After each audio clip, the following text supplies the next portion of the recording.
Hello, everyone, and welcome to the final of the Women's World Cup. We have an all Indian final versus a tie or sort of a matchup for third and fourth place between China. My name is Women International Master Jessie February, and we are joined by the amazing, the incredible Women International Master Ellen Nilssen. How are you doing today, Ellen?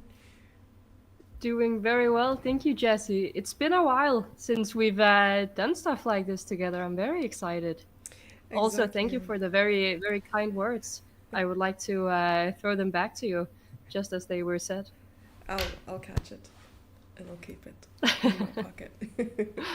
Yeah. Have you been And yes, watching the World Woman Cup at all? International Master is part of both of our names, I think. Yeah. Screws Yes. asking in the chat. Hmm. Exactly. It's on our birth certificates, our government name. It's all part of it, part of the package. Hmm. But we're both hoping to change it, I think. It could use a little bit of spice, no? Woman Grandmaster. Well, I mean, why not? Yeah. Yeah. So I had a You're not that question. far off. I had a question. Yes, sorry. Not at all, not at all. So have you been watching the Women's World Cup match so far? And who's your Of course. favorite to win the entire competition? My favorite, I don't know. I think it's a very tough one because Humpy, she's been incredibly solid. She hasn't lost a single game so far, but she also hasn't won that many. So she's been very good in the tie breaks. I think she only won 2 games, so no, 3 games. Um, and Divya, she's really been going for it, playing all out. She has a few more wins, but also one more loss. That's true. And Divya also had 2 days off. So she managed to Yes. finish off, the semi-finals in the classical portion and didn't have to go into the tie breaks. What do you think that means for the players? Do you think, I mean, if you were in Divya's shoes right now, would you have preferred to play in the playoffs? I know, like, sort of, uh, technically speaking, your chances are less if you have to play in the playoffs because Rapid and Blitz. But just in terms of the chess part, would you have chosen to play? Mm, so you mean just directly going from the finals and into the playoffs? So Or not I'm not the sorry, I'm not finals. sure I Sorry, I should understand the have phrased question. it correct. Yeah, the question was a mess in itself. I do apologize for that. So I meant between Humpy Canero and Divya Deshmukh. Humpy was the one who played the playoffs in the semi-finals and didn't have 2 rest days, but rather just one. Do you think more than one rest day would have Ah, messed things up a bit? okay. So you mean if the one extra day of chess was actually doing her good because she's more maybe in the zone or whatever? Exactly. You even phrased the question better than I did, so thank you. Yes, exactly. That's what I meant. Um, no, definitely not. For sure not. I mean, the tournament is so long. It's almost been a month, right? When was the first game Yeah, that it they was on the played? 6th of July. Six Yeah, of so that's 20 days of chess. it is. That's gotta be tough for everyone. I mean, I can't imagine that much chess. That's for sure. But I mean, you've played the sorry, you've played the World Cup before, so maybe Yeah, you can answer this question better than I can. actually, I played in this World Cup. Yes, you did. You made a Yeah, draw with a GM in the second round. I remember who it was. yeah, in the Some second 2500. game. Yeah. It was Anna Ushinina from Ukraine. Ah, I yes. drew against her in the second game of the first round. Yes, that's correct. Well. Oh my gosh, you remember or you know. This is incredible. I feel Well, honored. I was thinking that it was either Anna or Maria Musichuk, but I guess I got the country correct. But Yes. I was following, of course. Oh, Always interesting amazing. to see your games. There was Oh, also that I one know. year where you made a draw against Gunina 2 years ago. I think I'm in love, chat. Incredible. Yes, you have a very good memory. And Well, who chat, doesn't remember that game? oh, so sweet. And yes, chat, we have a Ellen and Jesse duo. I still remember back in the day when Ellen beat me in an adoption match. But yeah, we really miss your streams. Yeah, me too. Me too. But what to do, yeah? Are you But allowed to then tell we're people? ready for today. Sorry, go ahead, go ahead. Sorry. No, I wasn't gonna say anything. I was Okay. just gonna say that we're so ready for all the chess excitement and the streaming today. I was gonna ask, are you allowed to tell people what you're up to these days? What am I not up to? Full-time work and full-time studies. It takes a lot of time, a lot of full time. You're still So studying? I am. I just finished my bachelor, and then I will do my master's after the summer. Oh, wow. Okay, well, Very good luck. excited, as you can tell by the sound of my voice. Yeah, you do It's gonna be sound great. so ecstatic. Yeah. Whew. Yep. Yes. Can't think of anything better, except of course being here today. That's for sure better. Oh. Well, we do have some moves that came in, and the game started 2 minutes ago. Shall we talk a bit about the opening? Which game would you like to start with? Well, I think we're at the perfect place. They are both really, really playing for it here. Humby is usually the solid. Well, I in the beginning I said that she was solid based off on her results, but this opening that she's choosing here, also from Divya, is definitely not going along the solid paths and accepted Queen's Gambit, and then she's playing E5, and these positions can get very, very. And Yeah. I remember so long ago, I saw a tweet by Jake where going through some different openings, whether or not they were theoretically sound or a little bit more, or of course, when you go to the King's Indian, you are more in the unsound territory. And I remember that you mentioned accepted Queen's Gambit. He was not impressed by the sound. Yeah, somehow we're having a little bit of mic issues. Would you be able to increase the gain on your mic a little bit? Can I Oh, it's do perfect. that? Yeah, I think actually it's much better already. I'm not sure what happened. Yeah. Maybe I can pull it closer There we go. We need some ASMR. already. Yeah, I think talking loudly is not my biggest strength. So I will just remove my keyboard and then it will be all up in my face for everyone to see. Yes. Great. But have you seen this before? This Queen's Gambit accepted line with e5? Yeah, I've played it before actually. Wow, with white or with black? Um, with black, because with white I was always too much of a chicken to play e4, so I always played e3. That was actually the reason why I started playing the Queen's Gambit in the first place, because there is this very nice trap that I was shown when I was 10 years old. Can you show us? Um, yeah, so after d takes c4, now I need to see which screen to look at.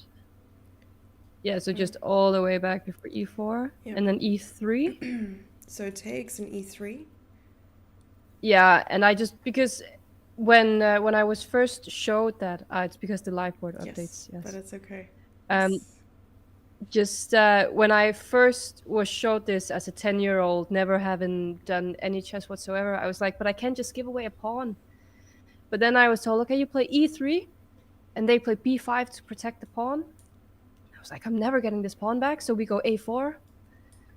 And okay, a6, you take on b5, the rook on a8 is hanging, so you need to go c6 to protect it even more. But then a takes b5, c takes b5, queen f3.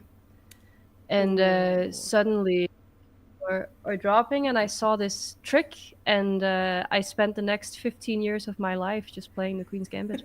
And I got it in one game, actually, when I was a Wow. kid. I Oh was my so happy gosh. when it finally. What a selling point too. You're like, I can win a rook on move 6? Wow, yes, please. Yeah, who wouldn't love that?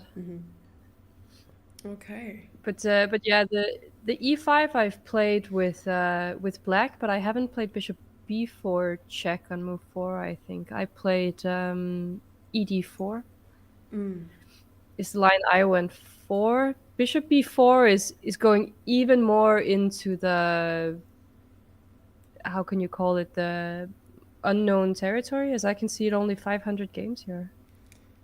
Oh wow. Yeah, I think this is taking your opponent into a deep dark forest where 2 plus 2 is 5. Yeah. Exactly. So knight c3, knight to f6, and knight takes e5.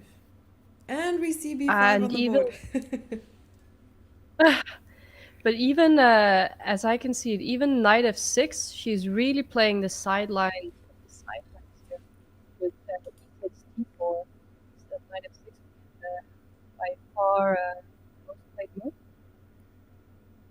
Knight f6 is also fine according to the computer.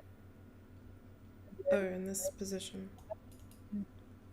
yeah, exactly. And then I'm not sure if it perhaps transposes into some of the e takes d4 instead of bishop b4, but it could be. So which position do you prefer here, with the white pieces or the black pieces? Who would you feel more comfortable playing? Um, I like the fact that Divya has 132 on the clock, even though Humpy she went into this rare line. Divya, she seems very well prepared. She's not thinking in order just to think, and Humby is the one with the first considerations. Yeah, This is this. some old theory apparently with Ivanchuk against Mareya. Ooh, I can see the database as well. There's only one game from the master database that's available here, which resulted in a draw. But it's nice to see these sort of Yes. sidelines, and even more nice that Divya hasn't really been thinking a lot. And we said this earlier in the commentary as well, that Divya has been very, very well prepared, and we've seen that reflect in her time management. Mm-hmm. Yeah, and it's probably, I mean, that extra rest day could have done her very nicely. She's had a lot of time to prepare, even for the weirdest lines. Now, I'm not entirely sure. This may be completely wrong, but I do think I remember some kind of must win game from Humby in a World Cup where she had to win with the black pieces. And she played this. It might not have been her, but there was it Gunina. I'm just saying things I don't know anything about. But did play this d4, d5, c4, e5. The what's it called? Albin counter gambit, which is being completely Yes. lost very quickly. Oh, really? You also remember that, right? No, I mean, I know this opening, but I don't remember the match. My memory is not as good as yours. But I do. But Could we go there back was and some look? very, very top player who played like that with the black pieces in a must-win situation and Wow. just lost immediately in a women's World Cup. Let's Now, see. I'm not saying this is as unsound what Humpy is playing, but I'm just I don't know, my mind goes weird places sometimes. We love those weird places. Take us there more. I hope that we can find the game. Yeah, I don't know how to find it. Maybe if I just search for Albin counter now, I'll bring my keyboard closer again. Women's World Cup. Maybe it was second. No, it was Tanjon. I'm just name dropping players here. Well, I really hope it is one of the players playing today.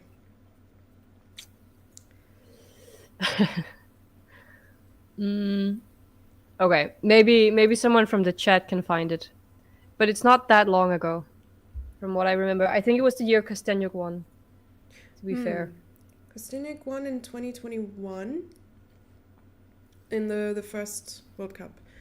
Yeah, I think that was the Sochi World Cup that Kostyuk won, if I'm not mistaken. Where you played against Uh, Gunina. No, yes, no, that exactly. Yeah, no, I you're that one. correct. Well done. Who was that one? Incredible. You're making chat do work Women. again. Yeah, Women's Yeah, World Cup Chess 2021. maybe it was. No, it wasn't. Mm. Okay, it's not that it's important. But Humpy, she's thinking quite a bit after Bishop E2. From what I can see, also F3 is the most played move after B5, having a lot of draws. And Divya, I mean, first Humpy was the one choosing the weird lines, and suddenly it's Divya choosing Bishop E2. Seems like gambiting the pawn on E4. So maybe we should look at what happens after knight takes e4, because I think there could be some very interesting variations. Knight takes c3 is a threat. And yeah, bishop d2, there's probably just some queen takes d4. Oh, okay. This doesn't seem very nice or comfortable to play. No threats on f2. And You think we might just see castles or something? Yeah. yeah, so castles and then some way to take on c3. So bishop takes, pawn takes, knight takes. Queen e1. But I don't. Yeah, takes, queen takes, castles. But now these queen e4 ideas are there. Queen e4. Oh, bringing back the Or queen 10-year-old Ellen. Yeah, exactly. That. Yeah. Yeah, maybe, right? So c6. But this almost seems too much. Yeah. Did we miss something? I feel like we missed something. Like this. Yeah, for sure. Trying to understand. This seems like too much. I'm gonna hide the evaluation bar from chat. You deserve it. And from me as well. From you as well, yes. But oh, you're not in the study? You're looking at the screen? Oh, there's a study? Yes. I think yeah, I'm looking at the screen. Super secret that's why. Group. Yeah. Oh, goodness. I'm not even logged into Lichess, actually. Oh my goodness. Wait. Okay. I mean, if you prefer looking at OBS, that's fine. Okay, wait. Invited you to game 1. Yes, let me go there. Ellen's just like looking up at the ceiling. Yes, I know what line you're talking about. It reminds me of that 2013 game between Vasily Fanchuk and... Oh no. Amazing. But yeah, so okay, maybe after castles we should think a little bit more, because there are many options. Oh yeah, I keep on looking over at the screen, and I should go into the... I mean, you can look at the screen by all means. I don't mind. I was also just trying to like figure out. I just wanted to see my face, because then I can, yeah. But okay. Melting my heart, girl. What's happening? We're supposed to be focusing on the chess. Oh, okay. I can see that you joined us now. Yes. And if we go back to the live, if you made some moves, could we see if it works? Yeah, so does this work? Make sure that it's like synced at the bottom. Not synced. Now it's synced. All right. And then, but when I make moves, it's not synced. That's it just strange. goes to unsynced. Huh. Not the first technical difficulties we've experienced today, but I'm sure we can. Yes. Yeah. All right. But maybe okay. we can Bishop try B7. again. Yeah, Bishop B7. But so I'd say this is quite a normal reaction, considering if she's already kind of out of book, because knight takes e4 definitely seems to be the the critical line. But I'm also surprised that she only took 9 minutes for bishop b7. So she must have been calculating knight takes e4, but maybe she decided that she couldn't figure out the complications after knight e4, or she didn't want Divya to be the better prepared one. Like, Sorry. not at all, but like avoiding theory is a definite strat probably here because I mean, I was looking at ways in which this is still okay for white, and I probably need an engine to try and figure it out, right? Because after this, like, what is the idea? And you were right, queen e1, knight takes e2 takes, and after castle, I really liked, I really liked this idea Mhm. of queen to e4, but apparently, they want to Yeah, suppress 10-year-old Ellen by playing bishop maybe to we need to a3. develop our move bishop a3. Yes. Ah, okay. All right. I see. Yeah, I because see. rook e8 free with a double attack on f7 and a8. So now it's starting to look Oh. Oh my more of it. gosh. This is brilliant. Tic But tacs. how many pawns did you sacrifice? That Sacrifice 2 pawns was. in that line. Let's quickly go back to that line. Queen f3. It's a few. It's a It is sprinkle a of few. pawns. Yeah, like 2 pawns. So, okay, wait.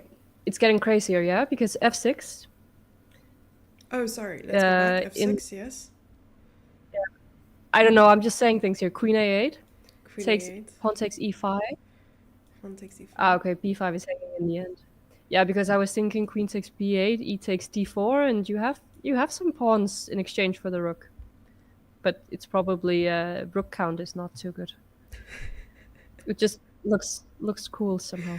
I really love it. This reminds me of some lines in the French that get crazy as well. Wait, you're a French player? You play the French? Yes, yes. I just love to hear when someone says this reminds me of the French.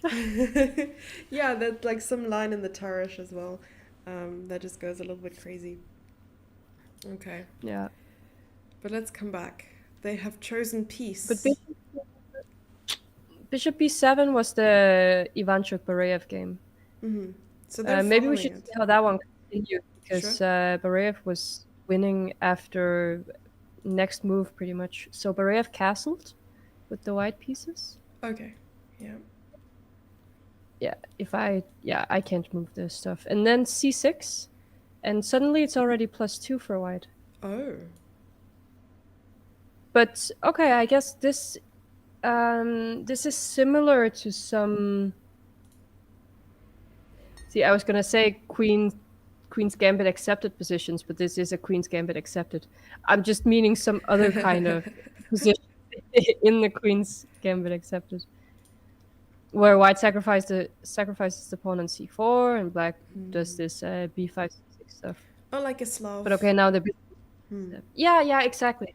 bishop g5, and then you Yes. end up giving up the knight after like Yeah, e5 and because stuff. Yeah. yeah, and white did play bishop g5 here, Yep. and just This game. the game ended in a draw, but it seemed to be a matter of just one bad move at Oh some dear. point. So it was just so much better for white, and then something happened. And then g4. Oh.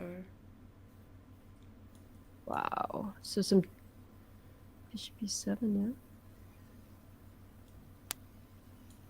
But okay, it's also not too easy to understand, at least from my point of view, that this is just supposed to be completely winning for white. Yeah, and it But maybe, does look really good for yeah. white as well. Hmm. It's hard to know where black's going to place the pieces. I mean, this bishop on b7 isn't looking too happy either. And I agree. I agree with you a lot there. But let's come back to the live position. How are we feeling about bishop to b7?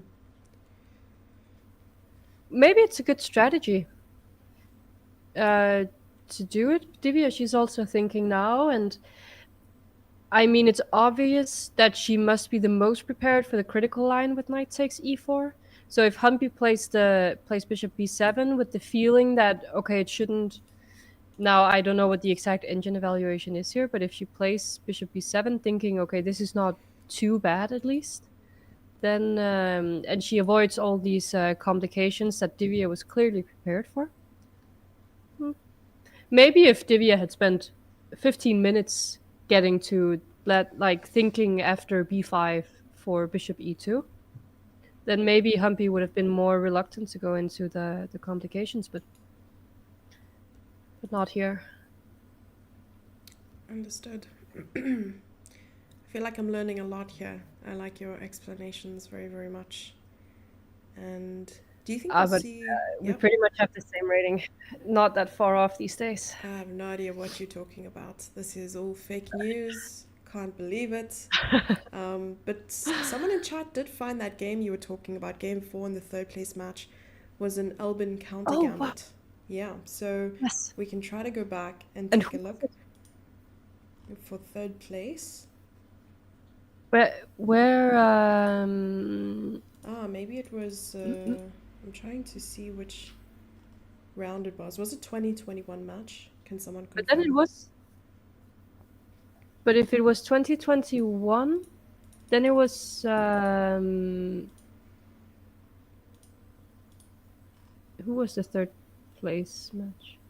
The third place Tan match was between Zhongji. Tan Zhongyi and Anna Mozichuk. But But the then it was only, Tan I mean, who was black. the only decisive game wasn't that opening that we spoke about. So maybe there was a different. Maybe it resulted in like a draw. It did result in a draw, but I think. Oh wow, yeah, because I see it here now, and Anna was black. Oh, I found it. I found it. Yeah, You Anna found it. Mozichuk was the one playing e5 against Tan Zhongyi. Mm-hmm. Yeah, you're right. You're right. 2020. Whoa, wow. Your memory. Incredible. So what? It just. Well, okay, I couldn't mention the players or anything. I just remember that there was someone in that World Cup who played an Albin counter gambit, having to win with the black pieces, and then was completely lost very quickly. Um, but I guess that was more talking into what kind of strategy you should go to the game with. And Hmm. obviously, this is game one, so there is no must win for Humpy. But she's still going for something where it seems like she might want to have a fight. Maybe she just believes that she should be better or than Divya or something, and then win like that. Because okay, maybe I kind of want to check what Humpy she usually plays against d4. Because the fact that Divya is so well prepared means that maybe she's played it more than once, but it cannot be her main opening for sure. Okay.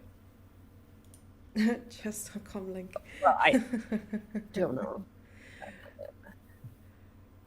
Oh. Well, I'm happy to see castles because, I mean, practically speaking, how do we feel about f3? I'm not sure if you mentioned this and I might have missed it. But if she plays f3 now, then why didn't she do it before bishop e2? Mm-hmm. Because, and I have a very good reason. Are you ready for it? Mm-hmm. Because f3 could also lead to d5, and then it will be connect 4. I actually love that game. Yeah, it's a great game. I played it this Christmas with my dad, and I just Oh, beat him 3-0, and he couldn't believe it. amazing. He probably won't forget that, but neither will you. So, you know. Well, I won't, so to me, that's all that matters. So competitive. I love it. The chess world misses you. Yeah. Okay, I have it. I almost have it. What she usually plays, but I don't know how to do chess base 18. Oh This is dear. so weird. Do you have chess base up right now? Yes, Okay. I opened it to check. So you can press Uh, enter. Yeah, but I opened Humpy, but for some. Oh, there we go. Okay, so she usually. I have 240 games with knight f6 against d4, and then 90 games with d5. Only. So I mean, yeah. So only 20% of her games. That's not true. Yeah, I guess about 20% of her games against d4 or with d5. And then after c4, yeah, she only has 9 games with d5 takes c4, and then 50 games with e6. So she So, usually I goes for mean, like she's, Nimzo. yeah, probably some Nimzo or some Queen's Gambit Carlsbad structure. So she's definitely trying to surprise Divya with accepting, and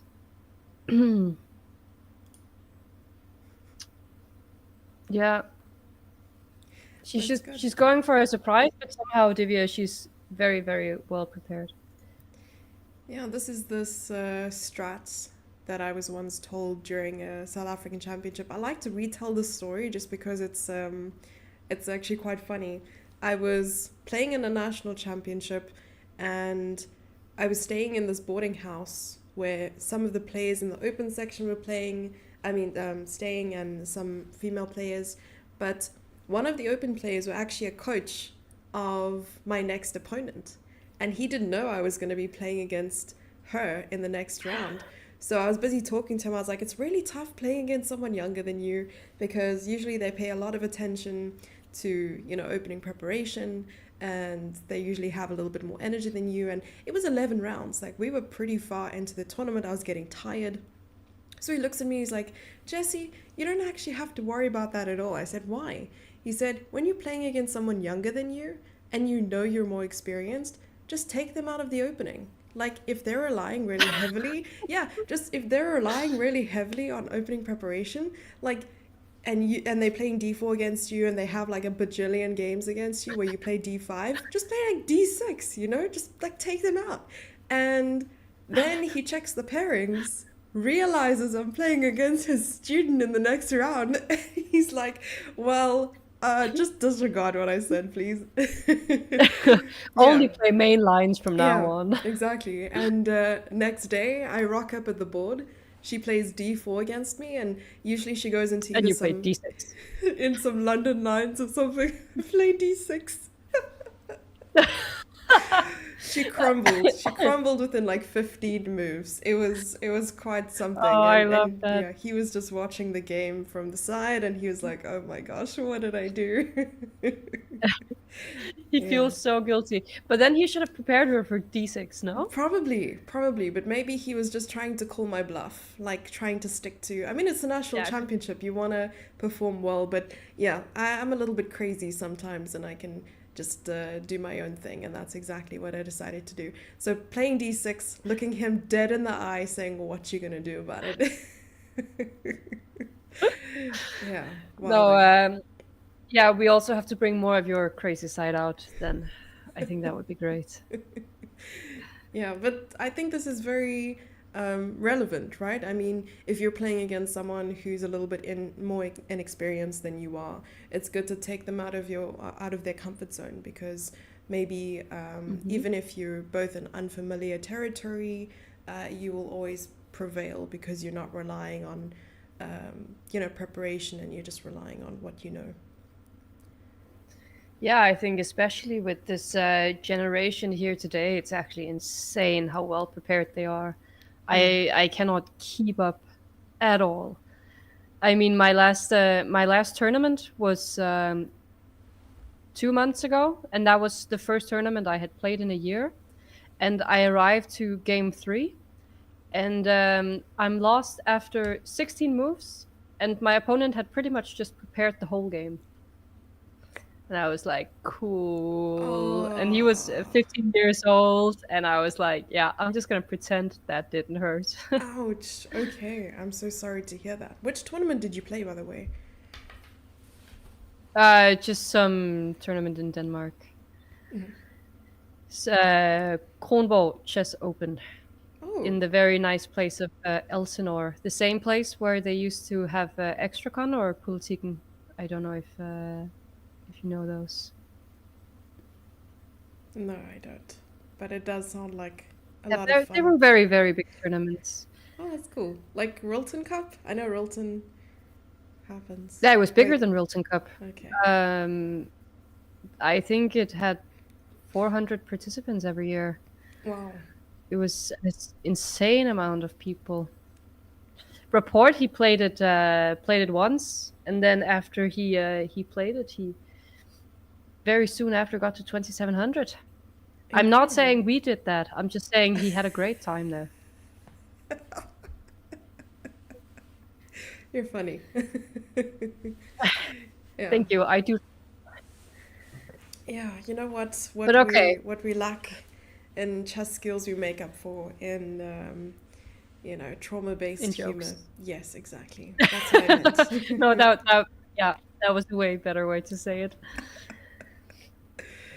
Shall we check out the matchup between Lei Tingji and Tan Zhongyi, who are playing for third place? Because as we know, only three players make it from this tournament to the candidates. So shall we switch it up? Yes. Alrighty. Yeah, sounds good. There's a lot at stake these days. And we're actually also getting a Queen's Gambit here, just a Queen's Gambit declined instead of accepted.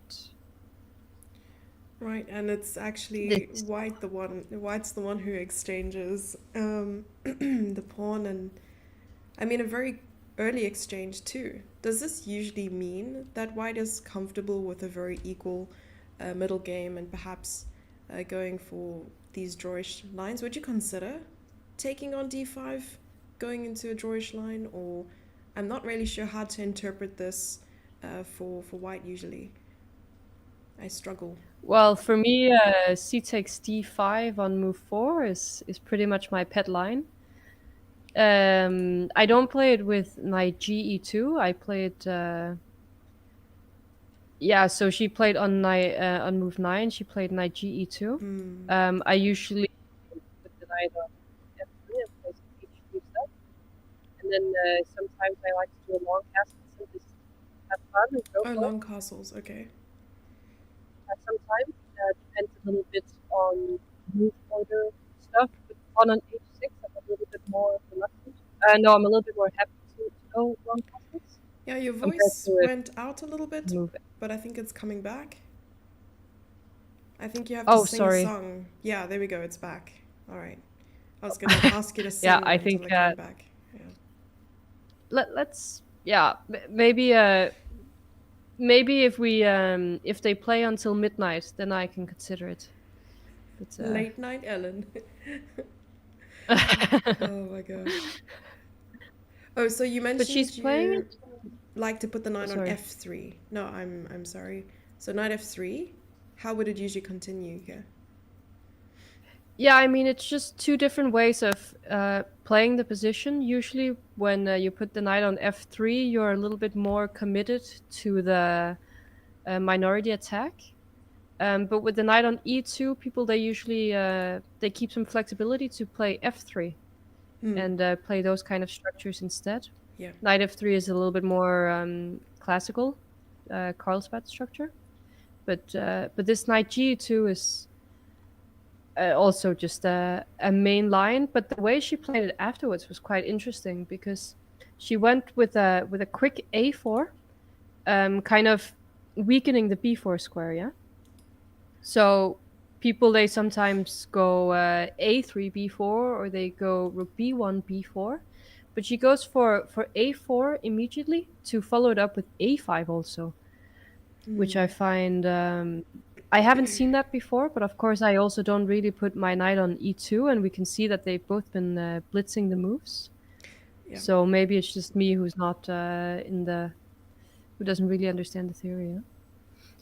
But this was actually interesting because now black played with g6, knight g7. This is a very common idea in the Queen's Gambit declined as well, where the idea is to play bishop f5 to exchange Hmm. the light squared bishops.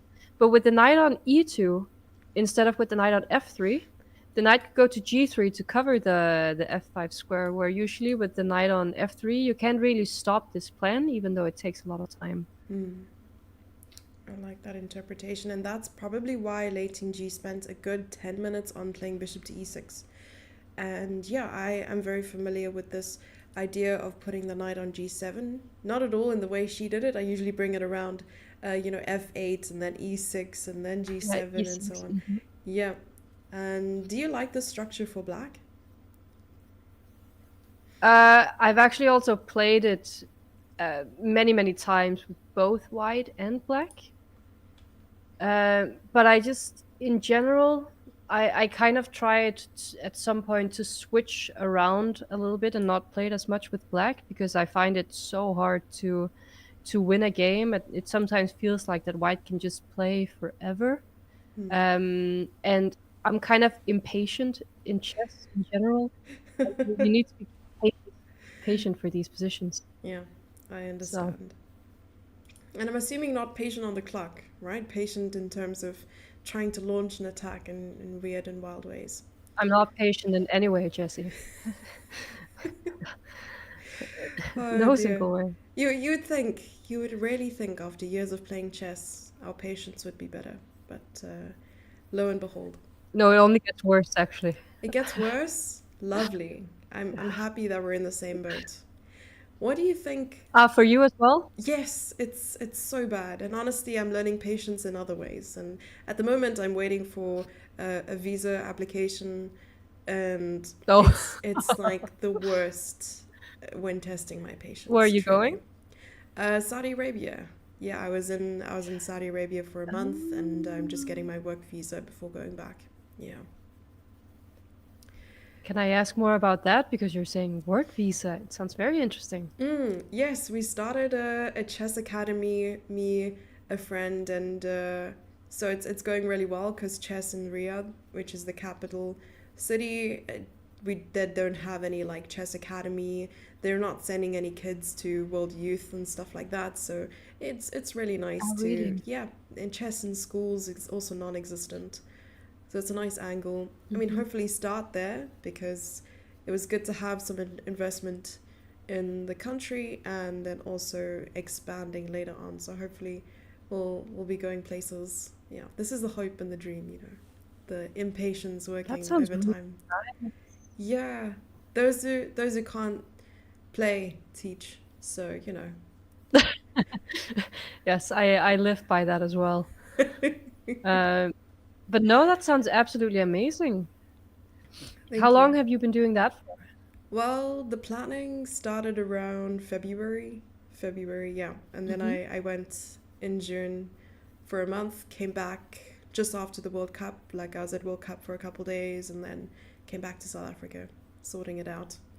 Because technically, How does you. Coda feel about that? Oh, you remember Koda? Yeah, he's so Of happy. course, it doesn't. And it's winter in South Africa, so it's like full on cuddle weather. So me and Koda, we're Oh, besties. Yeah, yeah, wow. sounds good. Wait, you also have a pet, yeah? Or you never had a pet? I can't remember. I think my pet life was 10. How old am I? 15 years ago, maybe. 15 years ago, wow. Uh, And you wouldn't consider yeah, getting yeah. another? I live in an apartment, so it's kind of difficult. Not enough Understood. fresh air in here. It gets very warm. So a cat would be happy. Either a cat or a succulent. So one of the two. Well, I do have many plants. Oh, I'm a really? big fan, big fan of plants. Yes, You're a I think I plant have about mom. 13. No I am. way. You have I to put some have to plants in water your these things. background. Come on. There is not, yeah, there is nothing on my background. Well, I mean, the rest of my apartment has a lot of stuff. Just this exact corner is has nothing. Love it. Yeah. Thank you for explaining. But that's amazing. Plant mom for the win. You know what they say? Pets are the new kids, and plants are the new pets. So, you know, this You know is what? That sounds really good to me. yeah, Really, really good. exactly. Yeah. plants are very high But maintenance. Tan, she played quite interestingly here. She went rook a to c1. Would you have Uh, expected a6 here? yeah, that was what I was thinking about.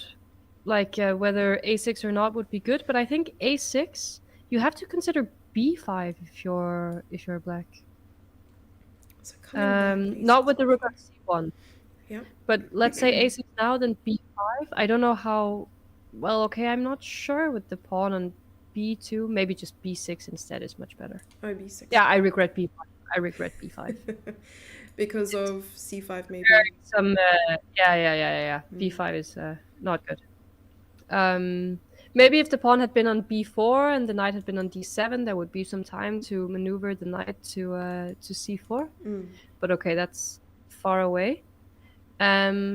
Maybe she's playing rook a to c1 to kind of anticipate this, Okay. because then if she actually gets to play a6 and it's met by Uh, b6, then she will be quicker to somehow attack the c6 pawn or stop c5. right. I like that. Um,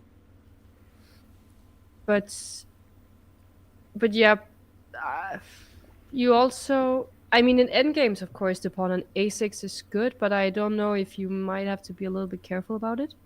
There's also ideas of a6, and then when the b pawn moves, you can try to push some e4 to also put more pressure on the pawn on c6. Oh. That's probably one of the reasons why rook a to d8 was played, Mm. because when you play e4, the d4 pawn becomes weaker. So yeah, but This I is don't know meta. if she's yeah. I'm loving this. I'm actually starting to see a lot more now after your explanation. I like this. Like prophylaxis, but like 200 IQ prophylaxis. Really love it. Yeah. Yeah, Lei Tingzhe, she's good. I was Oh, but also. crazy Yeah. developments in Divya against Humpy. Yeah. Because we Shall we? actually did get to see some like the pawn on e4 was sacrificed. She did go for it, Humpy, just with bishop on b7 instead. Because after castles, she went bishop c3, knight takes e4. Oh. So first taking on c3 with the bishop, and now knight takes e4, threatening the c3 pawn. And it's up to white to decide on how to defend this pawn. So maybe I'm thinking instead But of. Yeah. yeah, sorry, I was just thinking about a crazy variation Yeah. that because if she had played bishop, knight takes e4 first, Let's see. instead of taking on c3, Yeah. knight e4, knight e4, Yes. and bishop e4, bishop takes c4 is a problem. Oh my Because now gosh. there's a queen f4 check.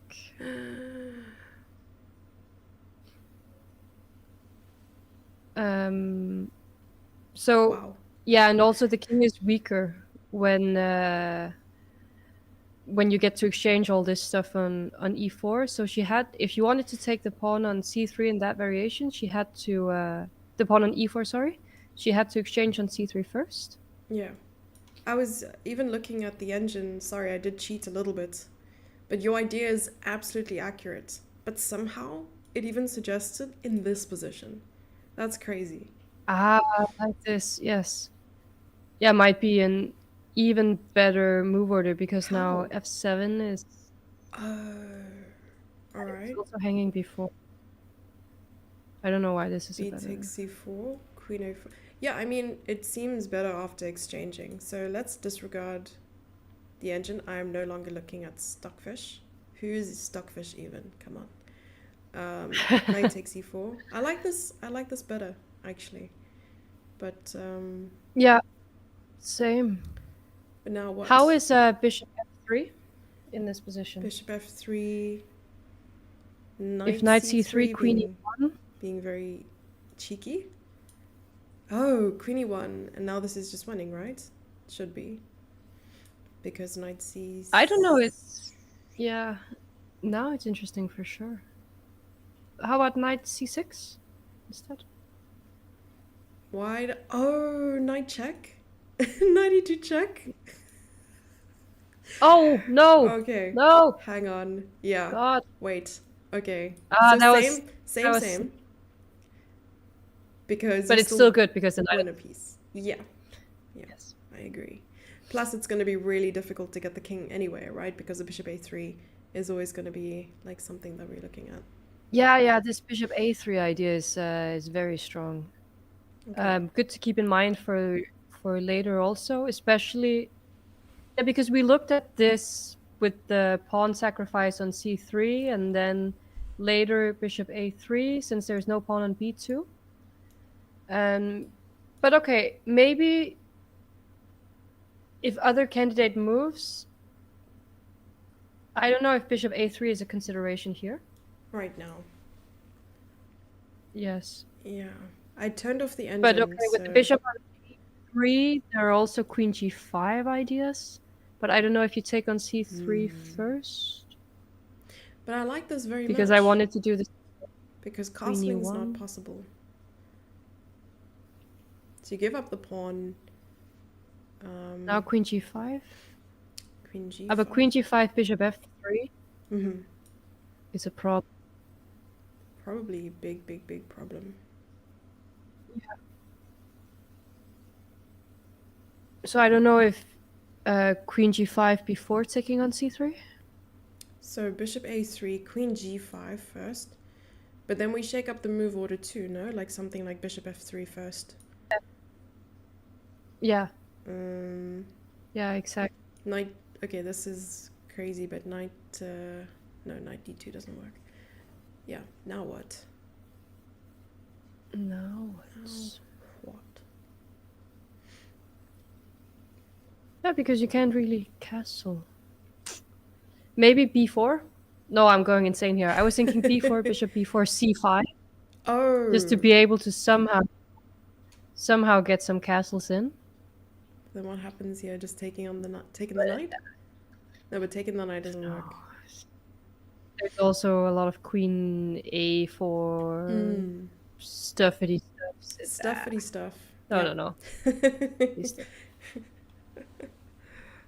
Tactics are amazing. Okay. Wait, I want to know, why does bishop a3... Bishop a3 should be the move, right? Because I don't see anything else. Well, we liked bishop f3 as well, no? True. We didn't... Maybe... what was wrong with this move? No, this was the plan for white. We didn't like it. Yeah, it was just to have other candidate moves. So bishop a3 or queen e1 or queen c2 if you want to save the pawn. So bishop f3. But I think all this queen e1 stuff we can wait. There is not really a reason to hurry in that department. So it's more if maybe okay, I have a new idea. Bishop a3, a5. Bishop a3, a5. Okay. Is there a way for white to hurry things along? Maybe play... Then it should be some queen e1. Then you also have more control over b4. You are a smart... No, not a. I don't like... Maybe f6. f6 to go king f7 instead of a5. New idea. New idea. Bishop h5 isn't gonna work. g6. Yo. Unless there is a knight takes g6 and queen g4. Oh god. I actually don't think that works. Bishop h5, g6, knight g6, bishop h5, bishop g6, queen g4. No. Queen g... Oh, that's insane. That looks really cool also. Yeah, because now you're no, maybe queen this e6. is... this is great. I love it. Hang on. What actually happens on f6? Let's see. g6, right? Knight takes d6. Your suggestion is correct. So knight takes g6. Takes. Yeah, I couldn't really see how to counter it. Bishop takes queen g4. And the knight on e4 is hanging at least. Queen g4. Right. So... oh my word. Okay, this is a little bit too much. Is there a mate? Yeah. There should be somewhere. Over the rainbow. I love that song. You get me. Okay, this is a little bit wild, I think. Yeah, so no f6. But I want to dislodge that knight on e5. Yeah, knight c6, knight d7. Let me just refresh and see if this is actually the live position. I think so. Yeah. And now Divya has spent a good almost 10 minutes on this move. Yeah, I think she has a kind of a tough decision coming up because it seems like, I don't know, it seems rather promising for white. So even, I don't know what the engine says, but even if the engine says that this is equal, then it seems that there's a lot of promise to go wrong or to make black go wrong. So the cost of a move is very high in this position because it's not so easy. Whereas, for example, in the Lei Ting-Jie Tanchong Chi game, then the cost of a move is not very high because even if you make a slight inaccuracy, it doesn't mean you're going to lose the game. But here, there's so much going on. And this is why you are a financial analyst. Well, they don't teach us plus and minus for nothing. Yeah, talking about the opportunity cost of a move. I love this. This is great. Oh, amazing. But this is actually a term I learned from Ganguly, I think. Really? I Surya? had a Wow. yeah, exactly. There was a training session with him at some point where he was talking about the cost. I don't know what exact word he used, Yeah. but it's something like the cost of a move or similar. Yeah, it makes a lot of sense. It's nice to relate some chess to real life things because you'll remember it so much better relating things. Shall we Yeah. go back to Yes. Lei Tingji versus Tang Zhongyi and just see what's going on? Okay, nothing has happened since, and it's No, been I'm not surprised actually, because strategically there is a lot going on in this position. I mean, as white right now, you have to decide what your long term plan is going to be. So if you decide that you want to play e4, then you have to figure out how to configure your pieces the best way. your But idea. now, okay, she just went knight a4 instead. Maybe either she's keeping the pawn on a5. It's actually also quite common to just have the pawn on a5 there because it will be much easier to keep the knight on c5. For example, black can never ever go a6. It just weakens the queen side too much. But also there's potential for a6 now. If it was white to move now, then a6 might be a threat, if not for b6 and some bishop d7. No, there's rook c7. So bishop d7 So immediately, maybe? Or queen to d7, because I was still thinking of ways that black can make this like knight f5 or bishop f5 work. yeah, that could be an idea. But queen d7, knight c5. Oh, yeah. No, this is a great. I mean, this is what you suggested earlier, right? Like knight a4, stopping c5, but also creating some entry squares there for the knight. I love it. Yeah, What would be and necessary? the thing is also that even from c5, you keep the option of e4 open. It's just with the knight on c5, it's a little bit more unstable to play e4. But the knight is just extremely good on that square. Right. But now black also has to make a decision about how to play the position. I would love to get that knight from g7 somewhere else. If it Yeah. was possible to play knight e8 in this position, that would just be 98. incredible. Right.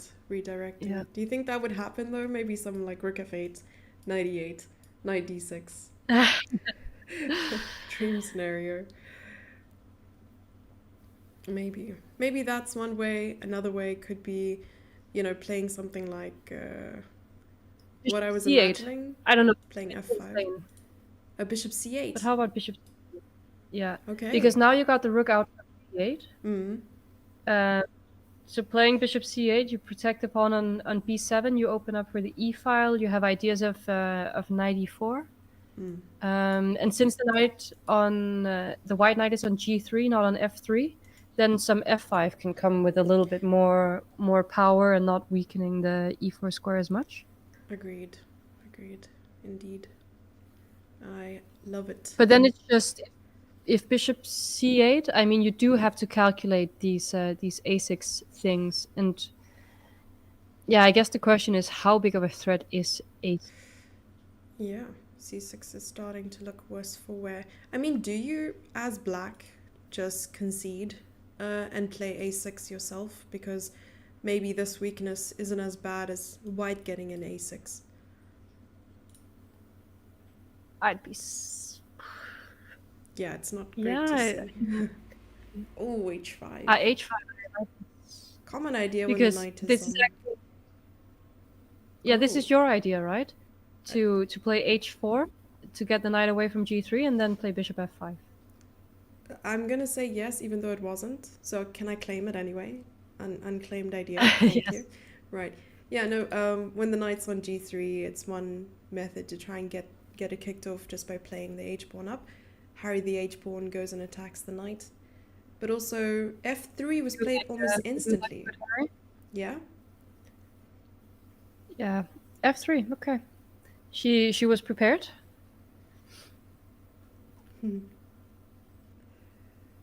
So after h4, does she go knight h1? Or knight, or where does the knight go? Maybe even e2. I don't know. I mean, h1 looks very Knight interesting. h1 is bad. But it's it hasn't been played. funny It is just your suggestion here. But what will black's follow-up be? Maybe.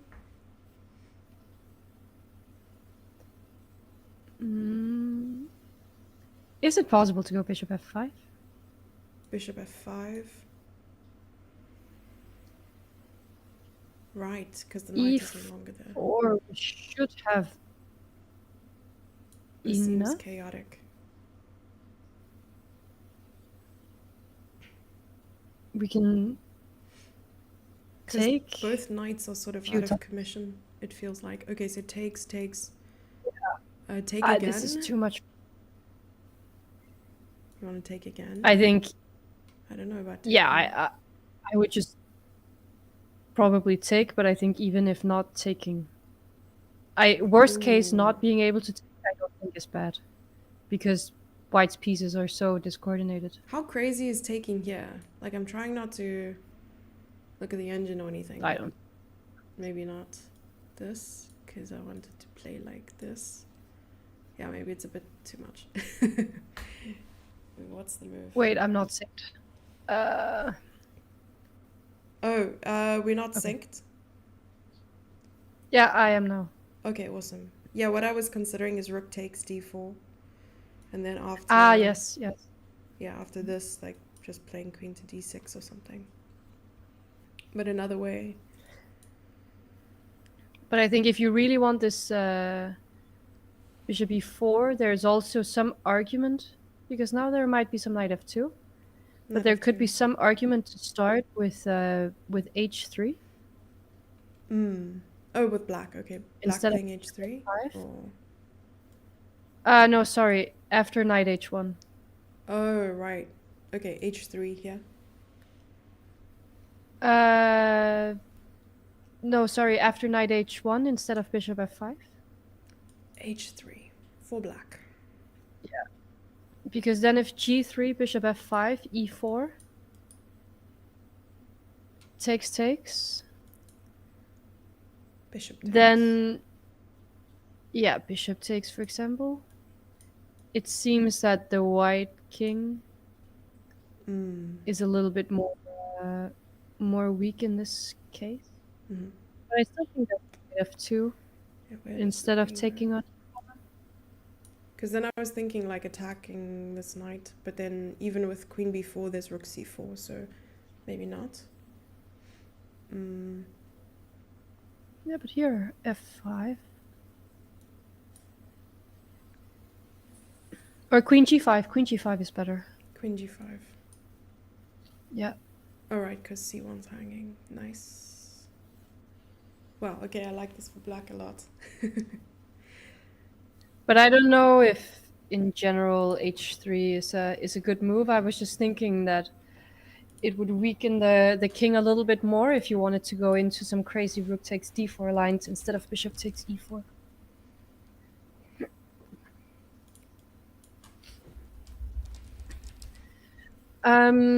But okay, this is all wishful thinking because knight h1 is probably not a good move either way.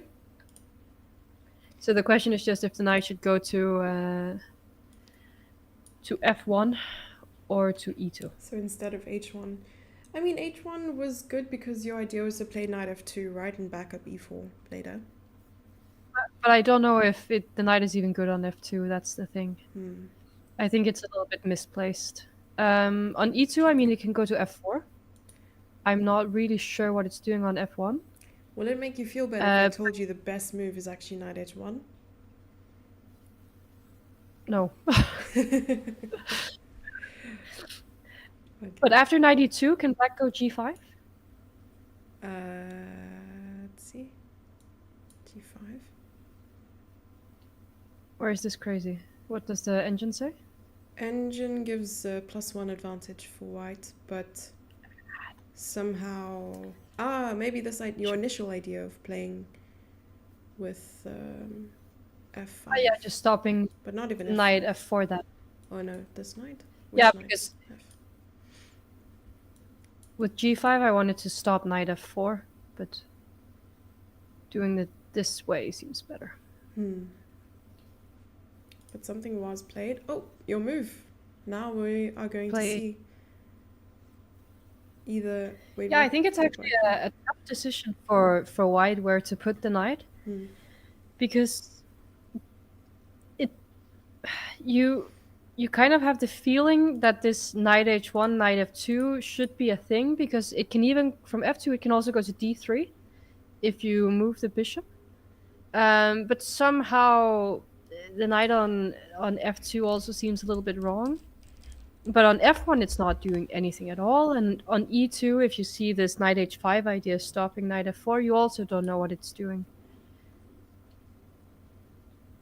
I'm surprised she played f3 that quickly. Yeah, do you know if it was a good move? Mere seconds as well. Yeah. Yeah, I think it was a very null move. Like it didn't create any advantage for black or anything. It just kept things equal according to the engine. But here she opted for knight to f1 instead. So not it's tough. It's tough playing knight h1. Yeah, but maybe the knight has less range from f1 now.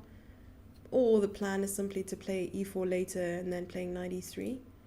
But I'm thinking of ways in which this knight could be activated later. But you know what they say, knight on f1, they'll never be mate. Wait, that doesn't rhyme. Knight f8, they'll never be mate. Okay. We can do it with knight f1 as well. I'm not a native English speaker, so I believe what you say. Ons kan Afrikaans praat. Or Danish. Yeah. But you're going to have to teach me some Danish words. Yeah. Springer. Springer. That means knight. Yeah, springer. Yeah, that was good. Loper. Yeah, close. Løber. Torren? Yeah, the way you said it sounded more... Yeah, you're saying it more German, actually. Oh, dear. Okay. Torren? Tower? Ton. Okay. Yes. Dame? Yeah, dame. Okay. Dronning. Pawn? Pion? Bunde. Punne. Konung. Yeah. Konge. Yeah. What is it called? Konge. Kammer? Konge. Konge. Okay. Konge. Yeah. Yeah. It's a little bit... we're fluent. Weird language. Yes. Yeah. It's the Scandinavian languages with the little touch of Germanic. So I'm gonna say that we could communicate in some ways if it weren't for English. That's just a universal language. Exactly. We should be fine. Yeah, we can just communicate in chess notation and you'll know exactly what I mean. Like knight to Oh f3 yes. means I'm hungry for burgers, but yeah, Oh, I had no doubt about that. I'm glad we're in sync. That was very, very clear to me.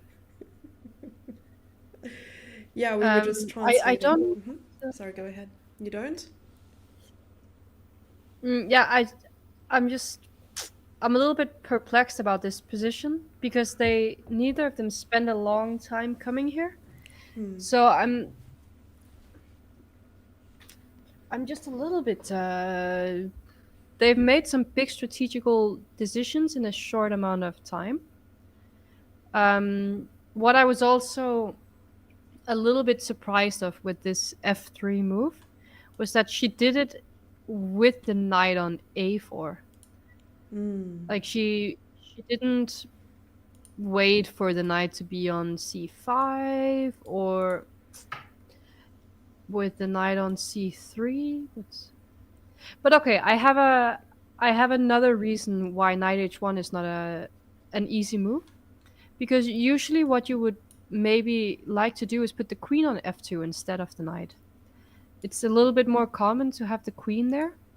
But maybe the reason why it doesn't matter as much in this position is that with the pawn pushed all the way from a2 to a5, you're still weak on this b4 square that we talked about earlier. So after some queen f2 at some point later in the game, you have to keep on looking out for this queen b4. Right. Um, and then yeah, it's so maybe that's why you put the knight on h1, because the queen is not going to f2 anytime soon anyway. Mm-hmm. I'm just trying to find a rational reason why it's better. No, that's very sound logic. I wouldn't argue with that one. Yeah, it also feels a little unnatural, and maybe f1 she feels more comfortable. So definitely, Mm. 100%. Plus, when the knight's on f1, actually I can't actually finish that sentence because the same applies for h1. But if h3, you can always put the knight back on g3, I suppose, Yeah. if Mm. needed. But yeah, knight f1, and now it's black to move. And late G is down 10 minutes on the clock, but right now maybe it's not fatal. It's not a big issue. I do have one question for you, Ellen. Shall we go on our first break of today? I need to Sounds good. definitely grab a blanket. It is extra cold here today. It's like extra, extra because it's raining and Oh, my everything is apartment crazy. is extra warm, so Yeah, I guess we find some balance here. yeah. Can we swap for like 15 minutes and then just come back again? I Because would love that actually. I've been talking about nothing else about how my apartment is too warm these days. And as a Scandinavian, I do enjoy the cold. So yeah. please. Okay, Mm. you'll enjoy getting your fingers frozen off, maybe. How cold is it? You're gonna laugh at me, but for me, this is like freezing temperatures. It's 12 degrees right now. It's 12 Celsius. I'm sorry. You're not saying minus 12 degrees. You're saying Uh, plus 12 degrees. Let me double check on the temp. Yeah, so it's like raining and it's 12 degrees, so it's quite cold. Yeah. I'm gonna repeat. Plus 12 degrees? Yes. Yes, it's plus 12, Okay. Ellen. Interesting. Interesting winter weather you have there. Freezing your fingers off, yes. Cool. Cool, cool, cool, cool, cool, cool, cool, cool, cool, cool, cool, cool, Well, cool, I'm cool, gonna cool. Yeah, yeah. gonna disregard. I'm gonna disregard you telling me that I will never make it as an Oh, we can Eskimo. definitely switch. It's my, I mean, it's my goal, my dream to become an Eskimo one day. So I don't think I would survive as one. But I mean, probably not. Probably not. I can tell you here it's 23. 23, that's even like that's decent weather, and it's a little bit cold too. It's like sweater It is a weather. little bit warm, in my opinion. Oh, it's It's warm. are you okay. In Denmark? 23 degrees is no clothes weather. Oh, S- really? yeah, Okay, I mean, the first ray of sunshine, people they go out and they put on their sunglasses. lovely. Okay, Yeah, maybe. Yeah, I think but it's okay. only for the tough Let's. people. You need some tea Yes. or coffee or something, and I think I do too. Great. All right, we'll be back soon, everyone. Don't go anywhere.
And we are back after the break. And Ellen, as I mentioned just very briefly, we see that bishop a3 out of the corner of my eye was played on the other board between Divya and Humpy Kaneru.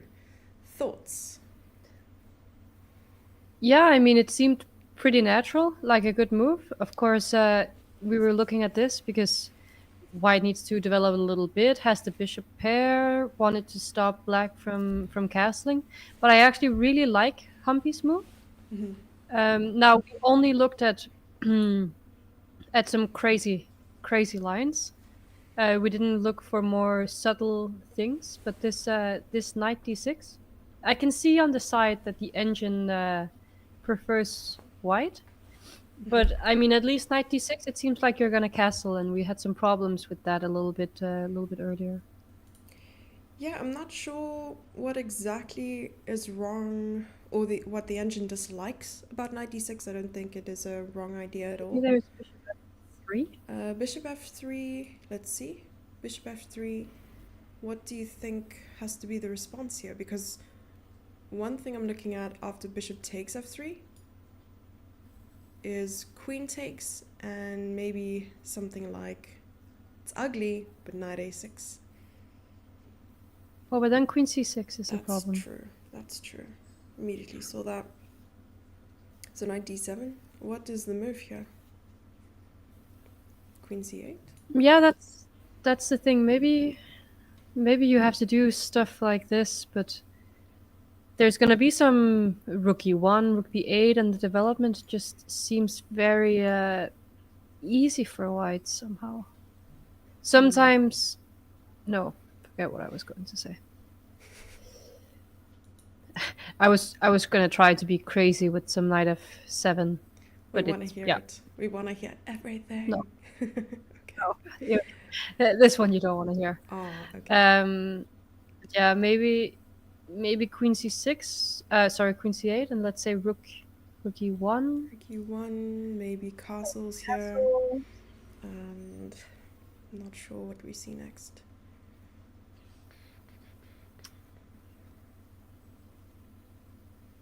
Maybe white should just improve rook e3. Mm-hmm. Rook e3. Thanks. And I mean, black is lacking some development, and there could be an attack coming that could be quite dangerous.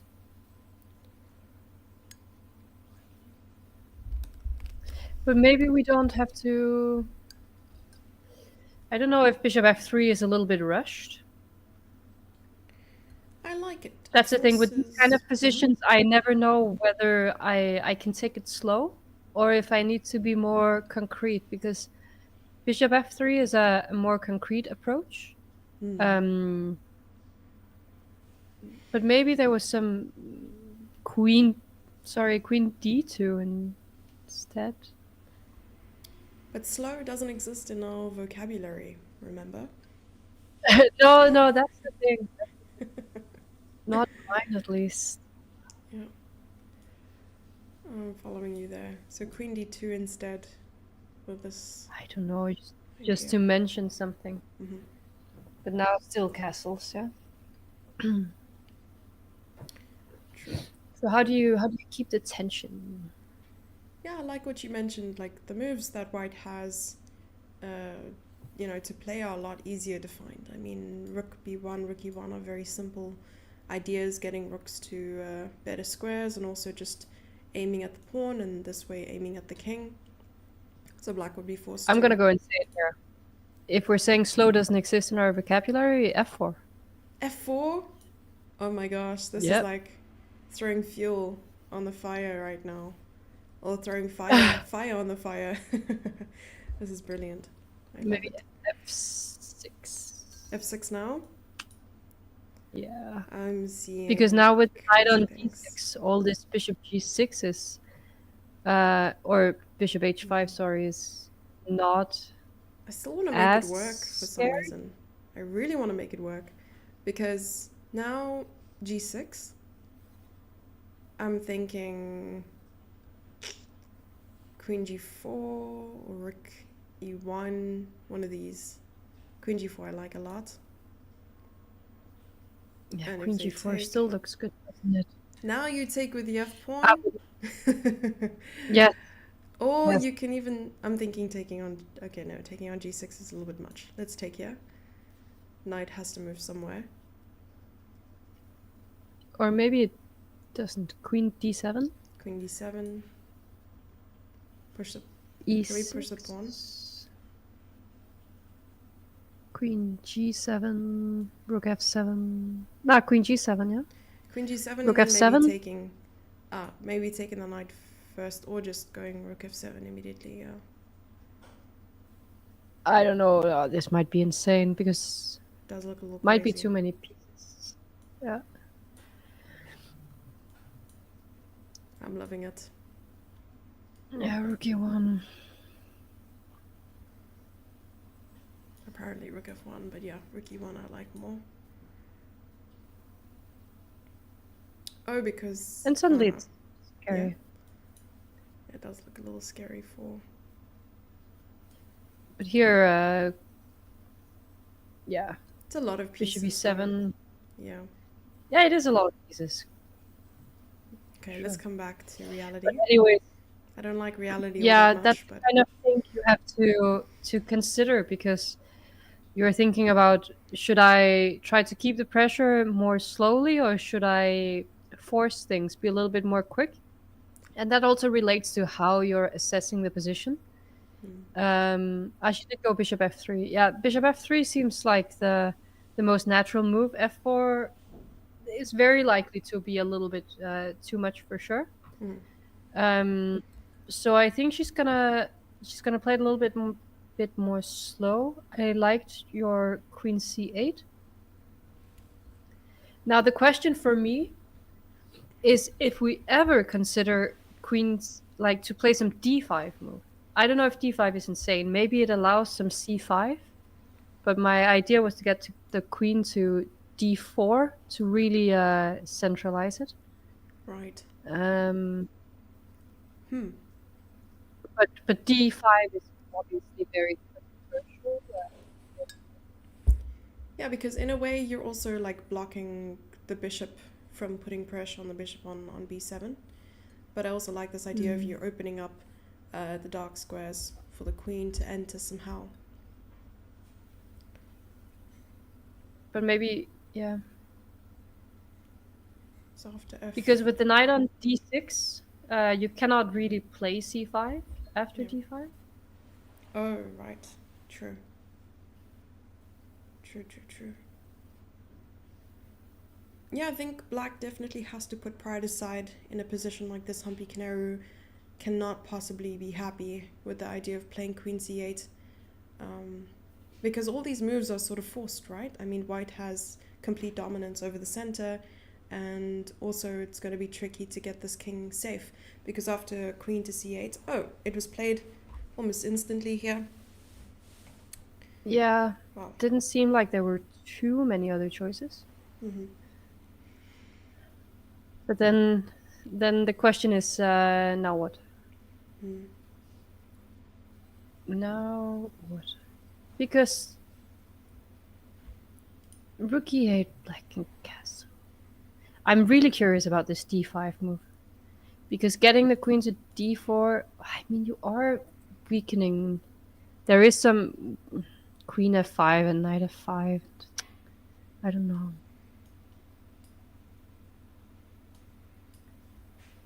How about bishop g4 in this position?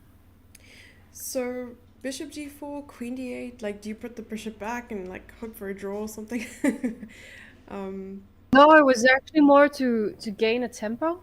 Yeah, So because if queen d8, then we got the bishop from e2 to g4 for free, true.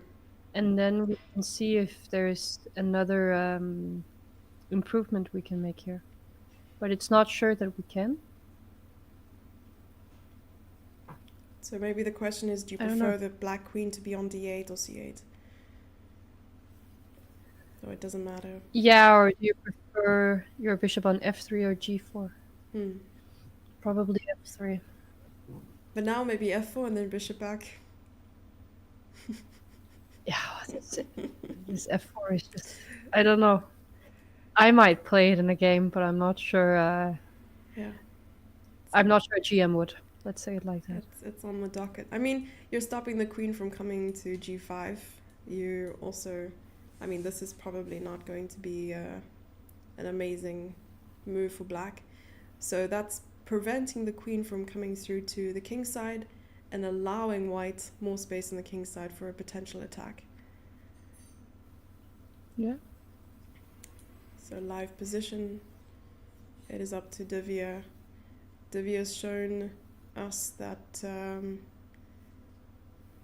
yeah, she's definitely capable of winning a big tournament like the World Cup. We've seen her representing the Indian team when they won the Olympiad last year and also winning a board prize on her board. So a lot of successes for Divya recently, and Humpy Kineru winning the World Rapid in New York. She also got 2500, yeah? Not so 25. long ago? Oh, Divya, I think, has crossed 2500 at some point, yes. Yeah, exactly. Hmm. Then her first GM norm here. She's obviously extremely strong. Hmm. You It'd be played in kind New of York, cool to see. right? Yeah, I did. How did it go? Fairly well actually in the rapid portion. Yeah, I don't remember how many points I got, but more than my expected score. amazing. Played some quite great players along the way, like Bella Kutinashvili I made a draw with, Wow. Wow, wow, and wow. um, She's a yeah, I don't grandmaster, remember. right? Yeah, and I beat Claudia Kulan Okay, in quite a nice game. nice. She's a French Beat Sabina. French player. Not Sorry? French player. Claudia's Uh, French? No. Polish. Polish. Okay. Yeah, so that went quite well. Congrats, Gigi. Thank you. Thank you. Yeah, So, not complaining about that. yeah. No, I think the board is beckoning and hoping for you to return very soon. We'll see. I have a little bit of FOMO for sure. Oh my gosh, me too. Hmm. So, I'd love to play the World Cup actually one yeah. day. Oh my It's like gosh. that's one of my biggest dreams, but the problem is Hmm. it's very, very hard to qualify because we don't get a country spot. You don't. Okay, that's No. strange. You would think that most Scandinavian and European countries would get a spot just because it's a very competitive field. I mean, I'm very lucky to be from, a continent where chess is not the biggest priority. It's not the biggest sport either, and in Europe it is. So I think, Ellen, if you were African, you would be like the top African female player, like 100%. Uncontested. But if I was African, I might not even play chess either. Then there are some other difficulties, yeah? Not as many opportunities, much more difficult to get to tournaments, and That's true. I mean it's not all, what do you say, not all sunshine. Yeah, I mean, you can borrow my lion. You can get around quite easily by lion That would back. be great. Mm. I've actually considered getting one. So Yeah, if we can make a trade there. yeah. I'm trying to represent one with my hair, but it's not going so well. Oh, Um, the lion mane. Mm-hmm, mm-hmm, mm-hmm, mm-hmm, mm-hmm. yeah. Cool, cool, cool, cool, cool. No doubt, no doubt. We need some more time for that one. But okay, I'm very interested to see what Divya she will play here. Mhm. How she will keep up the what can you call it? What can you call it? How she can keep up the pressure because it does seem promising, and I'm sure she has some kind of feeling that it's promising, but it's not too easy to see exactly how you should do it. And then in the Tantron Chi game Yep. versus Lei Ting J, there was quite some interesting developments because she did play your A6. Oh, Um, yeah. And she your was queen of two? Yeah, she was afraid of this A6 idea probably, which is understandable. The You just lock the structure down, gives them a little bit of flexibility, so it's very good decision to make. But I believe that she also took quite some time. She didn't play A6 lightly. She spent 13 minutes. Um, Knight C5 and then Bishop C8, as we were also talking a little bit about, which is quite a common idea also when the rook has developed from A8. Then sometimes you bring the bishop back to C8 because it doesn't have that many great squares, but at the same time, it's also protecting the weakest point in black's position, which can be the B7 pawn, and it's still looking at the white king side. Awesome explanation. The one thing I was also considering, and maybe it's a little bit too far fetched, is how do you put more pressure on b7? Is there any merit in playing a move like rook c3, rook b3? Because on one hand, it's covering the third rank, on the other, always putting pressure on b7, and maybe you have to worry about the safety of a5 momentarily, but is there any merit in this? Could be, yeah, because you're also protecting the E3 pawn with a move like rook C3. All this, probably the knight on C5 is not going to move from there, but all this queen B4 also comes with a little less power, probably. So yeah, rook C3. I'm not. Mm, yeah, I'm not entirely sure. Maybe is the rook needed on C1 anymore? No. So I'm thinking some ideas getting the rook to a better square. Mm, If it's C3 or if it's D1, because from C3 the only real idea is to go to B3, right? There's probably, yeah. not You're not very not really getting. mysterious about its intentions, right? And now 96 attacking one of White's strong minor pieces there, which is very well placed, I believe, on c5. Now the question is, do you allow Black to take, given the chance, or do you take yourself?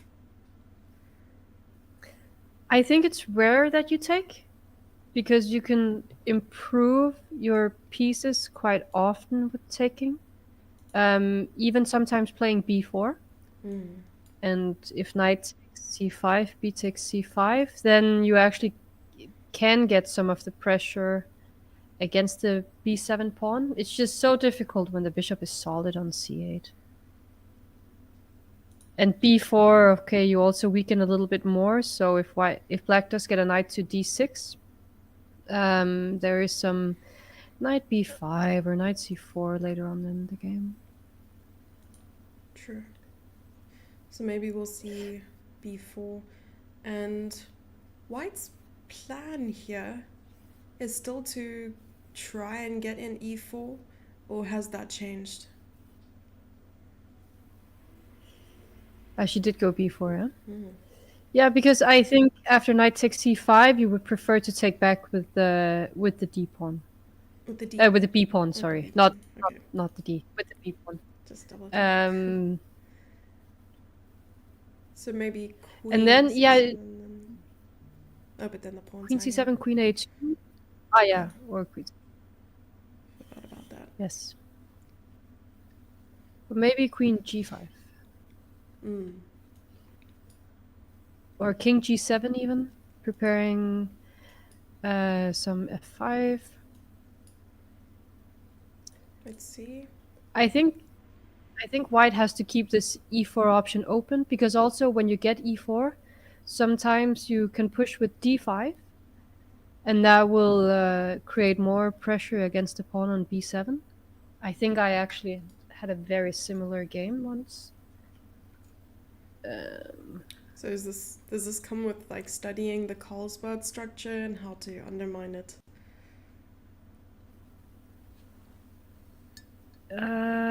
Wait a second. Oh, you're gonna find the game for us? What a treat. I just wanted to see what I did, like how exactly the pawn structure was in that game. Yeah, I had a very very similar pawn structure. I had the exact same pawn structure, just with the black pawns on f7, g7, and h6 instead of advanced like this. But I had this h3, g2, f3, e3, d4, b4, a5 with the knight on c5. Oh wow, very similar. Yeah. The question is also if the pawn on h4 is a weakness, because it's kind of difficult to move the queen from the dark squares. Mm, that's But true. I'm thinking that maybe some queen g7, queen g5, f5. It's it's a really interesting position. Mm. Right, that's true. You don't really want to push the g pawn because of the light squared weaknesses. The bishop could also come back, working with the queen and so on. So, yeah. I think this is a very complex position, but it also feels like a tightrope in a way, like any wrong move and you could just fall off. But at the moment, it's equal, right? But if someone starts to push, and maybe it's an incorrect push, it could crumble. Yeah, yeah, exactly. So And we also yeah, have to know that G has quite a bit more time than Lei, 20 about minutes. 20 minutes more. Wow. But it's not the usual. In the beginning, I was mentioning how sometimes it can be difficult to play for a win with the Carlsbad. That's not the case here, I'd say. I'd say there are quite good chances for both sides, because Black wants to start some kind of attack, and it's clear that this could get crazy very quickly, because you also have to consider if you go f5, does e4 come extremely fast with some knight takes e6, or yeah, probably not. But it's, you have to keep it in mind. And what's White's next move also? Yeah, that is a very good question. So here it would be black to move. So you're saying right now, if f5? Yeah, maybe I could be saying that, yes. But maybe also prepare. Yeah, I like this plan of taking advantage of, even this diagonal could become a target Mm. later on with bishop c4, potentially queen to a2, which would be very hard to spot immediately. You have to sort of check everything before. And yeah, you said, I mean, Leighton G is down on time, more than 20 minutes now, and this could prove to be fatal later on in case of a time scrabble. I mean, players are on move 24, which means 16 more moves until time control. Mm-hmm. Yeah, so it's not too bad. That's also the good thing about the Carlsbad, is that the first moves you can play quite quickly Mm-hmm. often, so you don't get into time trouble as often in my experience.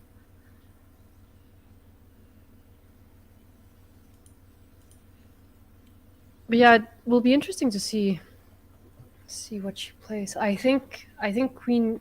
Sorry, I think either queen g5 or king g7 are quite likely. Maybe queen g5 is the wrong direction, because you want to maybe keep your eye on the b4 pawn in some cases. Um, could also be, we haven't talked much about the knight on h5, if it's actually supposed to be there. Oh yeah, that's there. Hey guy, hey little guy. Um, yeah, he was off sides for a bit. He went to go get some milk and cigarettes, but he's back now. Oh, the knight retreated. How do we feel about this? Where did that one? That was the one that came from g7. Yeah, it just Yes, went and back to then the, g7. yeah, she's not sure, or maybe because of b4. Then she's looking for bishop f5 since there are not these ideas of putting a rook on b3. Okay, so it's the case of I wanted to accomplish something, provoke a move like b4, and then come back and solve a different problem. So, you know, the knight served its purpose on e6. Maybe in her mind, she's like, okay, I'm going to bring it back and do something else now. Yeah. Yeah, because with the pawn on b4, b7 might not be as weak. So let's say it was black to move. Black played bishop f5, and white just helped black and played bishop takes f5, knight takes f5, and you get the knight to d6, and suddenly the knight can protect this d6 square. Could also be that she wants to play knight f5, but I'm not sure if the knight for white's bishop is so good for black. Always tough to figure out what pieces to trade and not to trade. Yeah, the light squared bishop seems better for white than black's light squared bishop, so playing like this would make French players like us very happy for black. For sure. There's the good thing about the knight on h5 is that e4 is more difficult because it weakens the f4 square. Because I was thinking now that the knight on e6 had gone, maybe e4 was interesting. True, how to make progress. Speaking of progress, though, I'm seeing a little bit of, something happened on the other board between De Vere and Humby, and I would love to see what exactly that was. If we may switch. Ah, yes. Oh, wow. Yes, something happened. Let's quickly take a look at something what was insane. played. I'm trying to understand. So, knight takes? Okay, hang on. Explain this to me. Explain. Yeah. Yeah. Oh my gosh. All right. Everything is fine. Everything is cool. So perhaps. So she wants to give a check. Rook e1, king f8. Maybe she's even more impatient than we are. Yeah, okay. I mean, king f8, queen e2 has the threat of bishop takes b7 with mate coming. So,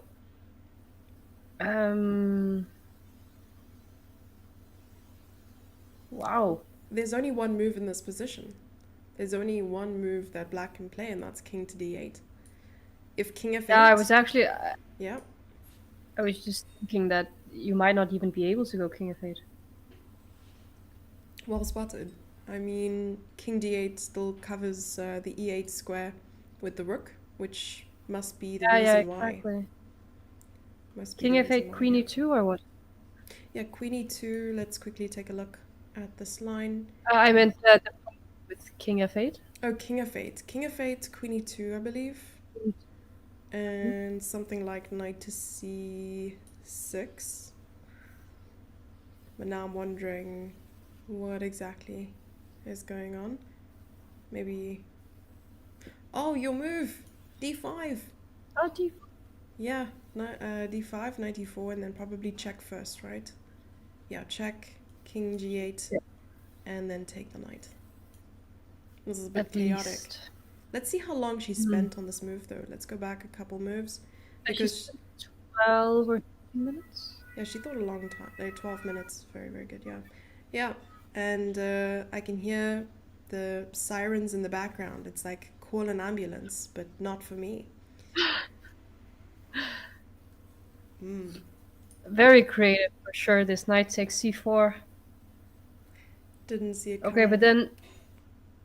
Oh, definitely not. That's a great spot. She's in so good shape, really. Yeah, this is like unfettered confidence. I think this comes with some very, very positive results to like make you believe and make you understand that, listen, you are in form. Whatever decision you want to make right now is gonna work. And I like that kind of confidence.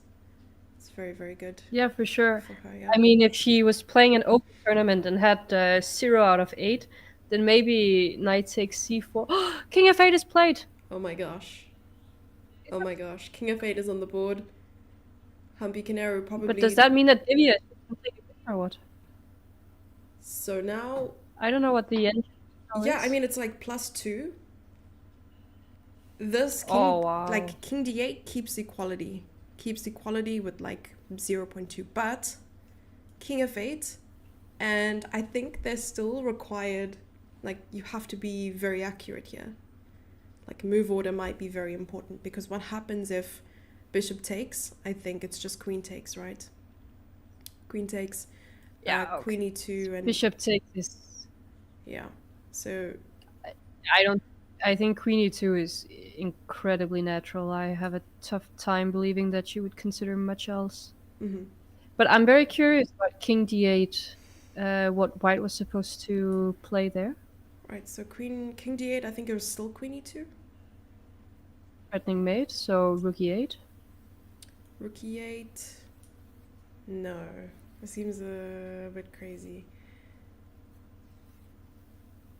I'm trying to understand, and I'm failing to understand why this is happening. Oh, I understand. I understand. Yeah. Takes, yes.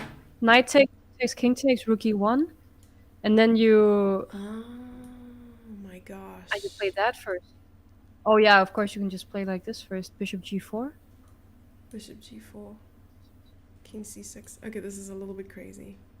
d5. Yeah, and you take d5 to bring the other rook. That's incredible. So rook Oh, b1. she probably saw this and didn't want to go into it because Yeah, it's so difficult. What is this? What is this position? Ellen, what's happening? two. I am But how long struggling. did Humby spend 2 minutes taking the knight and 2 minutes playing king f8? It's So like I'm she not saw it. It's like, saw it or just didn't believe it. yeah, maybe One of she the wants two. to see what's happening. But I'm now wondering why it gives such a large advantage for white. Because we saw that black gives the piece back, but maybe it's like a pawn or two up after that. So let's go over that line real quick. Queen e2, then I think it was knight But to I'm thinking c6. maybe g6 happens there. Say Or that h6. h6 here, Yeah, g6 or h6, I'm not sure. h6. Hmm. Ah, okay, bishop takes b7, bishop takes d6, yeah? So you can't do that. Oh, right, because mate, immediately. Yeah. So knight So you c6 need to go first. g6 instead. Oh, g6. Yeah. Maybe the plan of queen e4 works or not. Ooh, what if you bring the bishop back? Can you? Bishop d6. Apparently bishop d6. Bishop d6 because of queen e7 and b7 is hanging. Queen d7. Wow. Queen b7. Yeah, yeah. Oh, true. Okay, I missed that. Yes, that's also. That seems like Paul Morphy type stuff. All right. Why didn't Humpy think more? Because she can That's. see these lines, of course, and queen e2 is such a natural move. So Mm, I'm wondering what she missed. yeah, I'm also Like wondering. what part of any of this did she miss? Probably didn't consider knight takes c4, but she didn't take long either. Maybe didn't consider d5 in this position, like takes, and now it's a bit better for black. Why? Oh, because e8 is covered by the bishop, but also the rook is covering. I don't understand.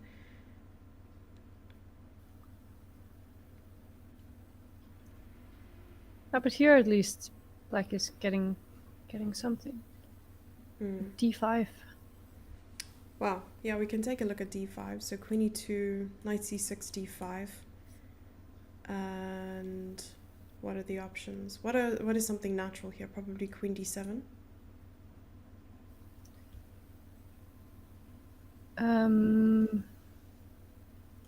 Looks Takes. like it should lose somehow.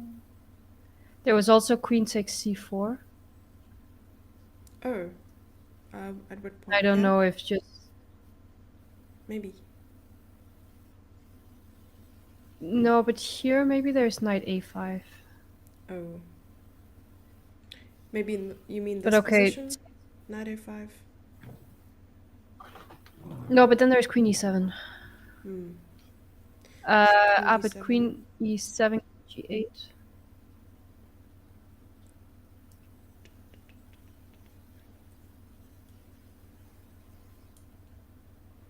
So, maybe this idea, but this doesn't really work, I don't imagine. but then it might be possible to take on c6 and b7. Oh. Oh, nice. Yeah, I like that. Now queen takes c4 apparently, because now you're targeting the queen. But Ah, yes, what okay. happens if you take? Maybe the same, right? You take and then take again. But just queen e1 check. Oh. And maybe it doesn't quite work out. Rook takes. But yeah, queen takes c4 because the queen is attacked. Hmm. Yeah, this is very complicated. I have to be so accurate. But Devi is thinking about it. Wow. She didn't expect king to f8. Or maybe she just she looked at king f8. She concluded that it was losing for black. Humpy plays it immediately, and she's like, "What did I miss? Yeah. You think That she's like I trying to call Humpy's bluff, but she's also like, hang on, Humpy wouldn't play this quickly unless she knew something was up. Yeah. All yeah, because if you psychological think warfare. she's just winning, Yeah. and her opponent just blitzes into a line, then you just start to think, but I was winning. Don't you realize? And then you just start going, okay, I really need to be careful. Okay, bishop b7. Okay. So bishop e7 was played first? I'm sure. Is that also I'm like 100% sure that queen e2 was a move she wanted to play. But with the speed at which Humpy played king f8, she doubted her plan and decided to play something else. Here, it's somehow, for some reason, the engine suggests that she's lost her advantage and now it's sitting equal, but why? Queen takes b7 and? But then what did because okay, her two candidate moves must have been takes b7 and queen e2. Yeah. So there was something about queen e2 that she didn't like. Yeah, it did seem very complicated, and perhaps I think this move d5 might have just been misjudged because it does seem very counterintuitive. You're locking down the bishop's range. First of all, because after queen e2, knight c6, d5, it doesn't seem like you are putting much pressure on this diagonal anymore. I wonder. Knight c6 now. Oh, maybe she thought knight c6 now and then d5? Yeah, because rook e8 you can just take. So you're threatening some stuff. So let's look at that. Let's say knight c6. Knight c6, yeah, knight c6, and then let's quickly play knight c6 quickly and just see what happens. Because now there's rook a, So b1, d5. d5, d5, and oh, now creating a lift for the king with h5, or h6, or g6, but not g6, h6. I don't think this is going to be very easy for Humpy to find. What if she tries to keep the knight? No, but I don't know. Well, it's just she knows she has a piece. Yeah. So you also start going, you're not that scared of giving the piece back, especially if you get a pawn as well. Yeah. Well, so nice idea. But okay, at least she made sure that she's winning the piece back. Yeah. Because black doesn't have any other option, right? If knight a5? No, I think you just get mate. It's just check, king g8, and you take the knight. Yes. Because of queen e8. So she knew she was getting the piece back. But it's just with knight c4, it doesn't seem like you play it to get the piece back. Maybe. Exactly. Yeah, you don't sacrifice your knight and then hope for equality. You sacrifice and you go for the kill. So It could also just be that she was scared that or the variations weren't very easy after queen e2, and there was some because there was a lot of stuff, and she also doesn't have a lot of time. true. Do you know if you need to refresh the live positions Do I? Let me check. Yeah, possibly. side? Yeah, exactly. Thank you so much for letting me know. I usually just have to open up the browser source and do that. Thank you. Please do remind me when that happens, though. Thanks.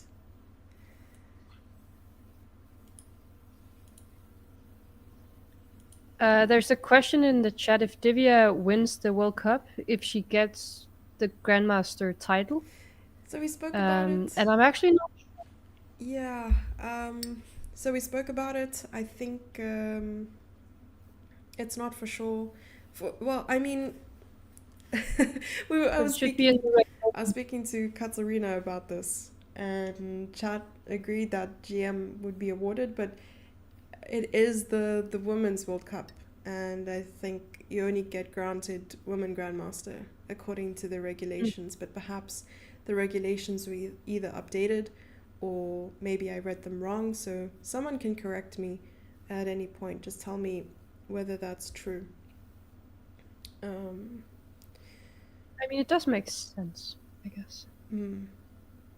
I would love to think It's like that. Yeah. World Junior. You get Grandmaster for the open section and Woman Grandmaster from the girls section. I mean, nothing. We can't ask ChatGPT, right?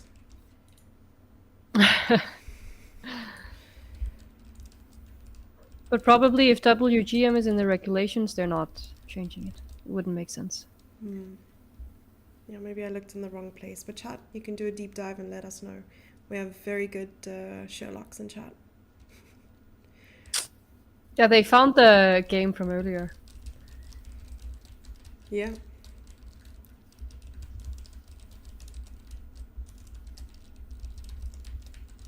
I'm just gonna quickly check the cameras of the players to see Sure. if they look nervous or something. I always like to check the cameras. Oh, wow. I'd love to see the reference of it, but it says here, winning the Women's World Cup, you get full Grandmaster GM.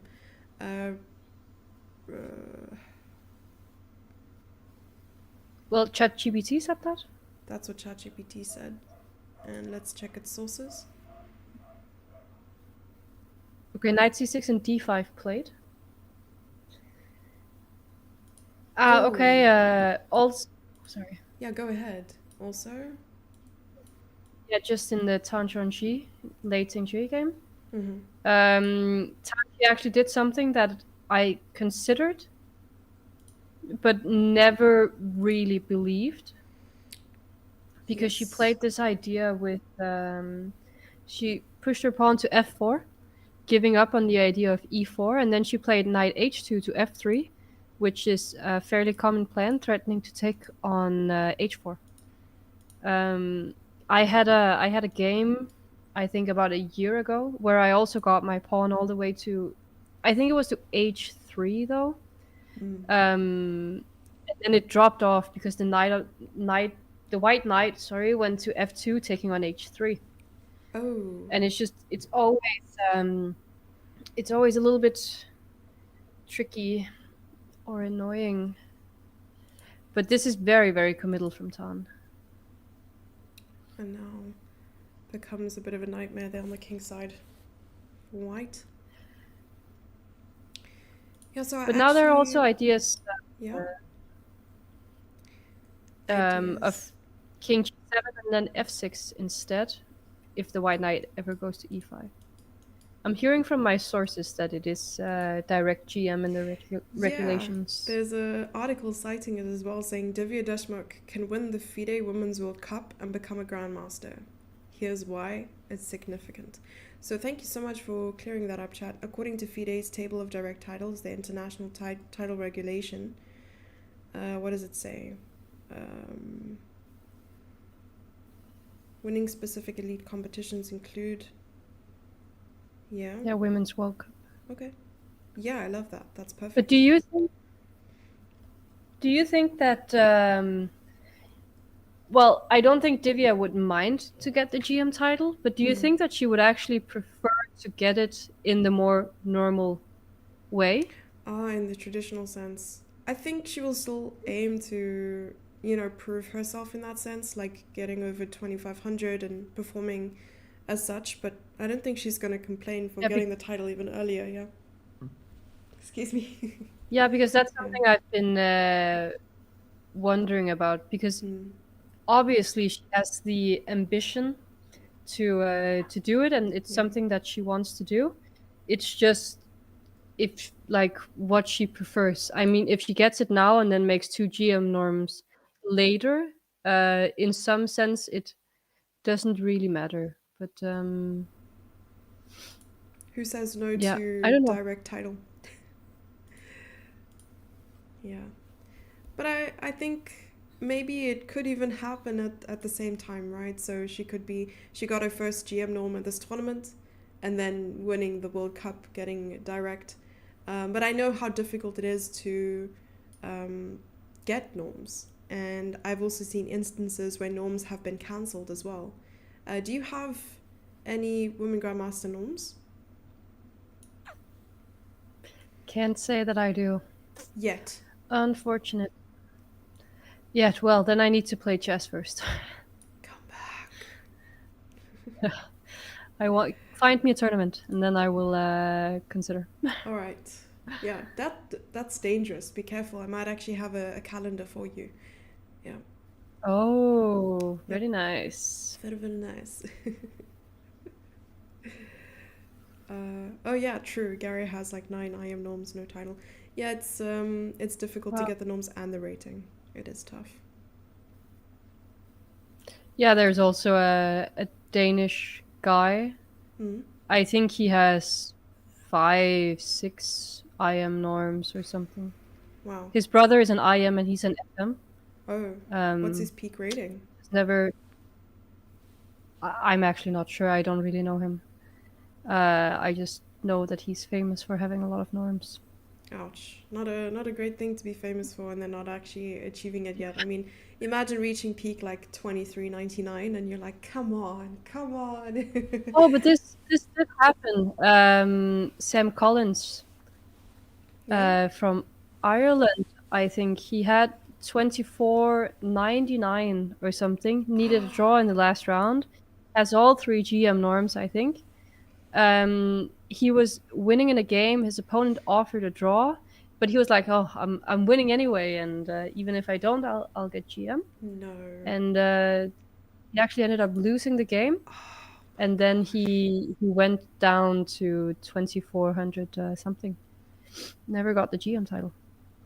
That is Well, he heartbreaking. can still do it. Of course. He can still Yeah, do it, but that is heartbreaking right there. yeah, Yeah. for sure. Norms being Pokemons at this point. Yeah, Pokemons, Dragon Balls, these things. Really, really hard to gather. That is sad. Yeah, yeah, for It sure. is very, very sad, yeah.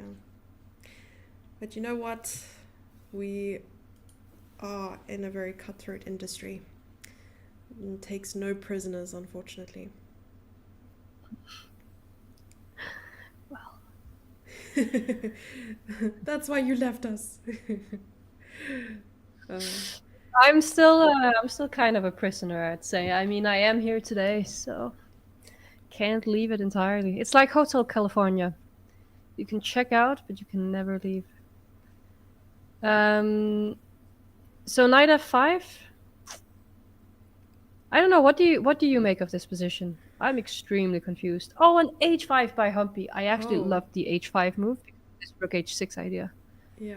I Sorry, think I that was was rendered speechless by the whole prison comment, and then Hotel California. It was just like a double whammy that gave me whiplash. But I like the comparison. Very, very cool. Oh gosh. Yeah, we can go back to Divya versus Humpy. But I do think that, Lei Ting-ji is doing a good job here at maintaining some pressure here on the king side, and as well as preventing, I'm not even sure, preventing e4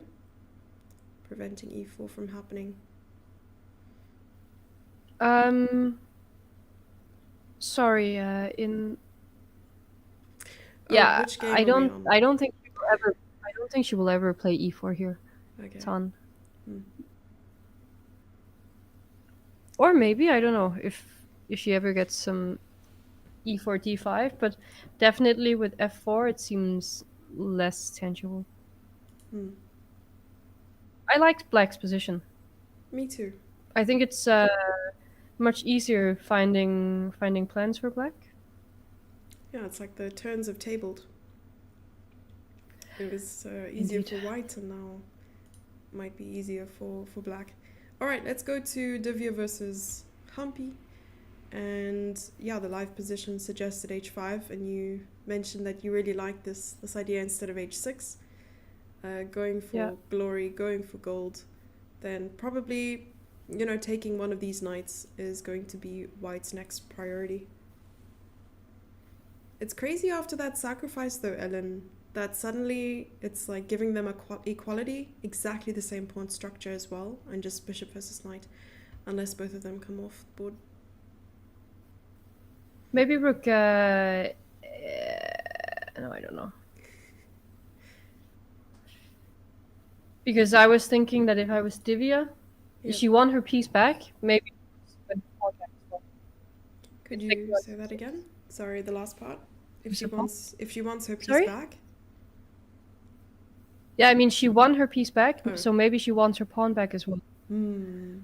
Yeah. After d takes c6, she will lose the pawn. So just if she can do it in a better way.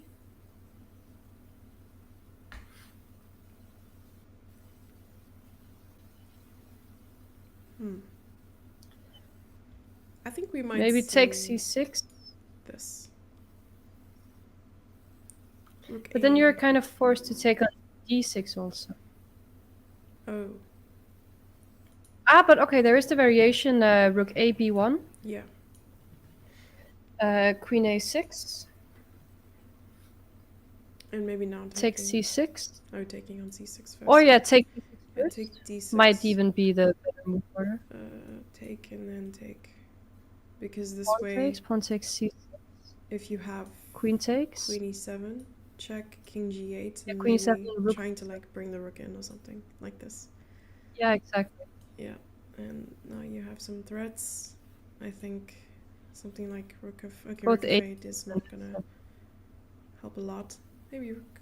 But rook of 8, I feel like there's checkmate. Yeah, rook of 8, rook of 8, take queen takes. Yeah, so queen d5 might be forced.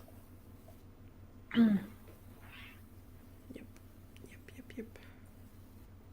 Yeah, this is wild. Cool. Cool, no doubt. Yeah, there was some rook b7, rook d7 there. That could be interesting.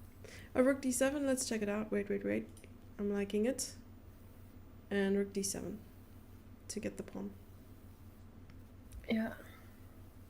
But how does black make some progress? For that one. Yeah, so you played g6, but g6, queen f6. So you play rook h6. So rook h6. Right. And now you want to play rook here. Or not even, because that would be mate and we are not blundering pieces. Then a5. Oh, rook a7 is possible. Rook d7 wasn't. Yeah, but then why not just take it in immediately instead of rook d7? True.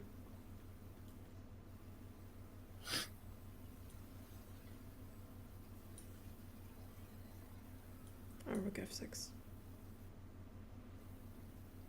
Somehow a little bit nice for black. Oh, but g6 was great, no? Rook g6. Yeah, if with your h3 move. It's always suggesting queen e4, defending. Yeah, you kind of offering have a to now. trade. But what about here instead? Just taking the pawn, getting the pawn back might happen. Takes. You do have the a pawn. And pass pawns must be pushed. It's still a little bit complicated because there are. Ah, yeah, that's also interesting. And the white king has no luft, so you can't really move the e1 rook yet.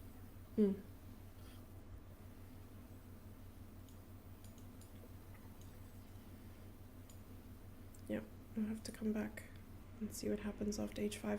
17 minutes on the clock for Divya, down 23 minutes on the clock, and that's a lot of time to be down. I mean, they're only on move 16. Ah, they're only on move 16. Yeah. Yeah, this is actually I don't know. I don't think that she's the favorite to win this game anymore. I think Black has made some nice progress.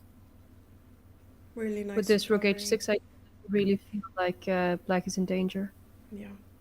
I think that was like a huge psychological, bump for Divya, because if Humpy Kanaru spent maybe a good 10-15 minutes on playing king f8, Divya might have come up with queen e2 instead of just being shocked that Humpy played so quickly and didn't call her bluff, believed that king f8 was the best rather than king d8, and just went ahead and took the bishop on b7. So I think this is at least my take. If Humpy spent more time on king f8, she would have played queen e2. Yeah, maybe. Could also just be that she had some variation that she thought was unclear, and then she didn't have a lot of time, and she saw that she could win the piece back, and she didn't want to risk anything because she has Black tomorrow, and the must-win with Black against Humpy is incredibly tough. I agree. Hello everyone in chat, by the way. Hope you guys are doing well. And I see that we also have a YouTube chat. Do you have YouTube chat or Twitch chat open? Both. Both. Awesome. If there's anything happening in the YouTube chat, by the way, let us know if there are any comments or anything like that, or questions. Yeah, we can do an Ellen Q&A, so at any time I'll be here to relay those questions just for you, chat. Yeah. Okay, so let's go back to Tang Zhongyi versus Lei Tingji. We often see players entering the think tank. Okay, I'm gonna just promote this variation because there were some moves that were made. So bishop. I love what Lei is doing. Yeah, because this knight e5 king g7, now you have the idea of going f6 if you ever want. This bishop a2 could hint that she was thinking in some alternate universe she would play e4 because of the f7 pawn. Okay. But getting the knight to e6 is just such a huge win for Black. I mean, even if the engine doesn't think this is winning for Black, I think it's very, very difficult for White.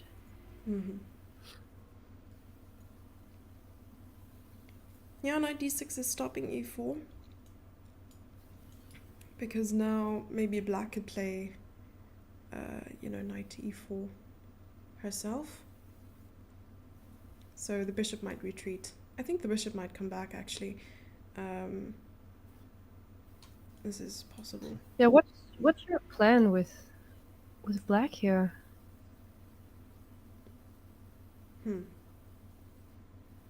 Sorry, with White. With White. What does White do?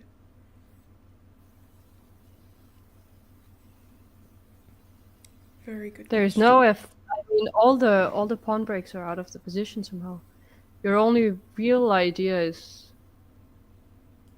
I don't know. It's like you just have to sit and wait.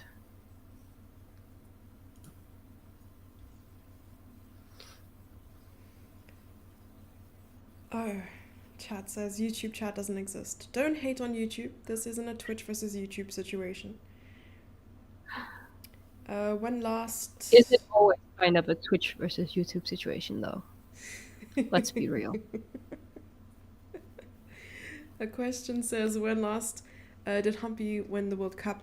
Well, the World Cup, Women's World Cup, hasn't really gone on for that long. I think the first one ever was 2021, as far as I'm aware. First Maybe, one ever.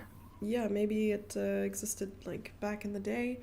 I'm not entirely sure, but I know that it wasn't really. It was a women's world championship. So, Yeah, no, it. mm. I'm seeing some Yeah, there. development in the other board, That's so we can go yes. back. Uh, there, sorry, we did miss quite a lot happening. Just go back a couple Ah, but moves. this is what we looked at. The Mm, same move order as well. yeah, the So same. we were expecting Queen six, C6. And to continue answering, Unclear yeah, if it's go ahead. 100% necessary. Sorry. 100% necessary to go with this line, or No, it's unclear whether Queen takes C6 is 100% mm, necessary in this position, or if you can wait just a little bit. Um, if you want to do some, maybe it is necessary because you won this Queen D5 against Queen E7, Rook B7. oh, true, But true. Because otherwise, there's no other way. Mm. I like on the Wikipedia page for the Women's World Cup for winner, runner up, third place, and fourth place. They've already added flags. Oh, No matter what, it will be an Indian being a winner or runner up, and third and fourth place will go to a Chinese player.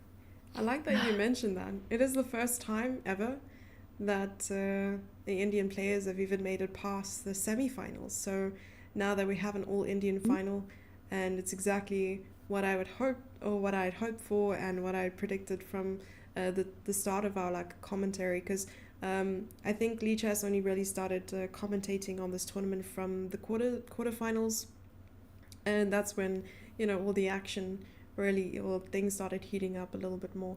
But it's really nice to see that it also comes to show how strong the female Indian players they are. And I mean, I like the symmetry, right, Ellen? Like China versus China for 3 and 4, India versus India for 1 and 2. Mm. Yeah. Yeah, definitely.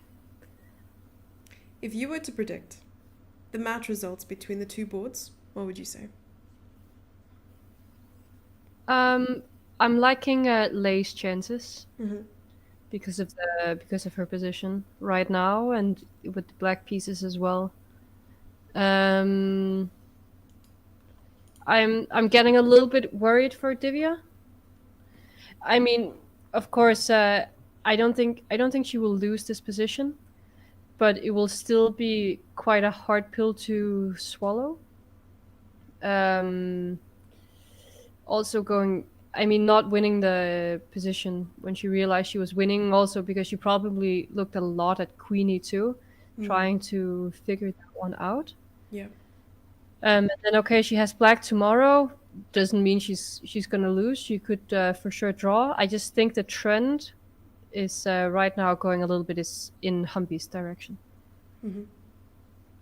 Um, but yeah, so far I think Lei's chances are the best, all in all.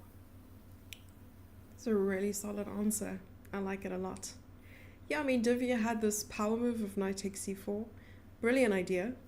And, So sorry, yes. yeah. 10 to... Are you there? Are you alive? Me? Yes, yes. I was Okay. just waiting for you to finish your sentence. Oh, yeah, sorry. I thought I was like interrupting you. My apologies. No, no, no, no. Yeah. No, I was just mentioning that, yeah, that whole situation. But I like your answer, and I think I might just agree with you there. And a nice question in chat. How did you get your WIM title? Me? Yes. I mean, my story is a lot shorter, so you can go first. Oh, I think I reached 2200 in 2021, Mhm. where I made my first WIM norm. And then 2 years later, I made two in a row. And then I waited about 1.5 year and a few more norms before claiming the title. 1.5 or 2 years, I don't remember. What rating did you need? 2200. 22. Okay, nice. Yeah, that's like a really long journey. My story is a little bit shorter than that.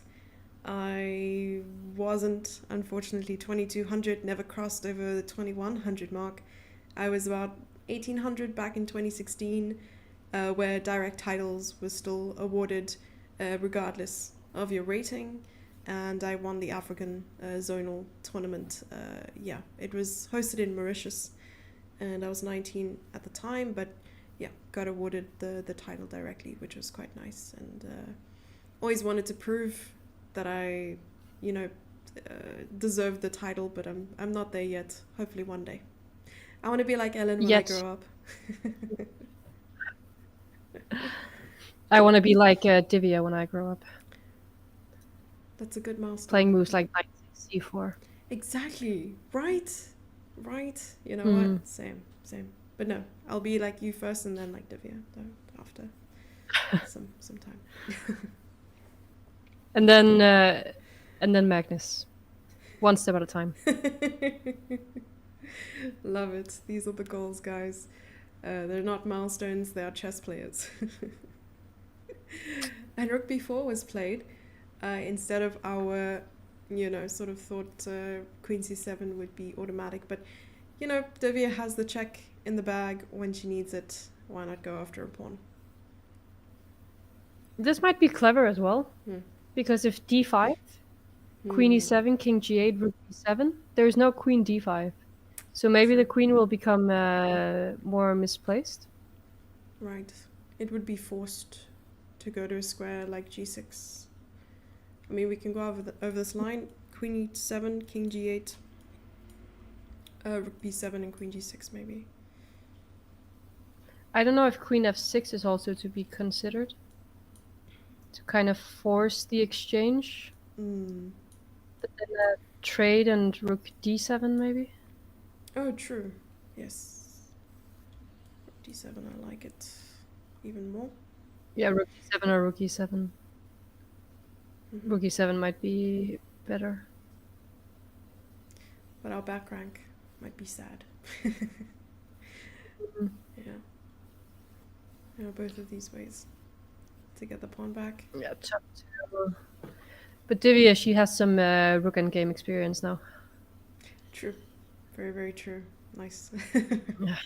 Yeah, we're 10 minutes on the clock and still 20 moves to go. I'm hoping that her next couple of moves won't be very difficult to find so she doesn't get into time trouble. Or maybe just that she will play them a little bit quicker than she's been playing her last moves. Mm-hmm. That's true. So just gaining a couple of moves. And yeah, let's see if there's anything that happened on the other board in the meantime. I believe there was. Okay, queen to b2 and king h7 were the last moves that were made. What do we think about this? Hmm. I kind of love king h7, to be honest. Mm-hmm. Kind of So classy, yeah? yeah, Just stepping it's out of every single thing that could possibly ever happen. true. Sidestepping the nonsense, but also opening the door for f6 later. I mean, I do worry about g6 a little bit, but maybe even ignoring this and going ahead with her own plan? What was her plan all along? I mean, maybe playing knight to e4, because actually I don't know what my thought process Putting some is. pressure on e3. Yeah. There's also ideas of it might be a little bit much, but at some point in the future, some f6 queen g7 and g5. I mentioned this g5 earlier when it wasn't good, but I kind of wanted to work just at one point in the game. Yeah. Would you bring your rooks over as well? Maybe, or leave them in the center? Mm, I kind of want to do something about the d8 rook, maybe, Hmm. So we can just take it off the board. because it doesn't seem We can just. it doesn't seem like it's. I mean, there's no reason to stopping e4 right now anyway. Mm, very, very true. Ellen, I So yeah, do. if the Sorry, go ahead. Yeah, sorry. I was just if we could take the rook exactly and put it on g8 in some weird ways, Mhm. it would be cool. So I do need to run to the restroom. So should I leave you a chat or shall we go to our next break of today?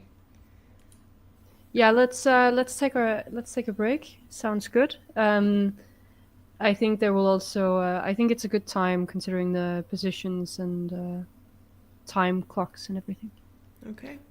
We'll be back very, very soon, everyone. Don't go anywhere.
Yes. And we are back after the break. Did we miss anything? I'm not even sure. Yes, we did. We missed a result. We missed a result. Strong. Yeah, there Okay. Yeah. was a repetition between Lei Tingji and Tan Zhongyi, and yeah, I think they just. Uh, are you? Would you be happy with the draw here?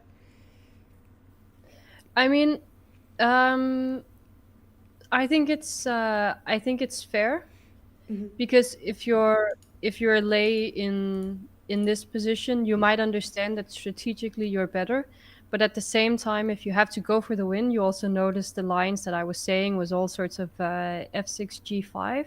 Mm. I mean, it seemed like you're starting to risk a little bit, trying to play for a win, and she does have the black pieces now, the white pieces tomorrow, so she might feel that it's better to not risk too much.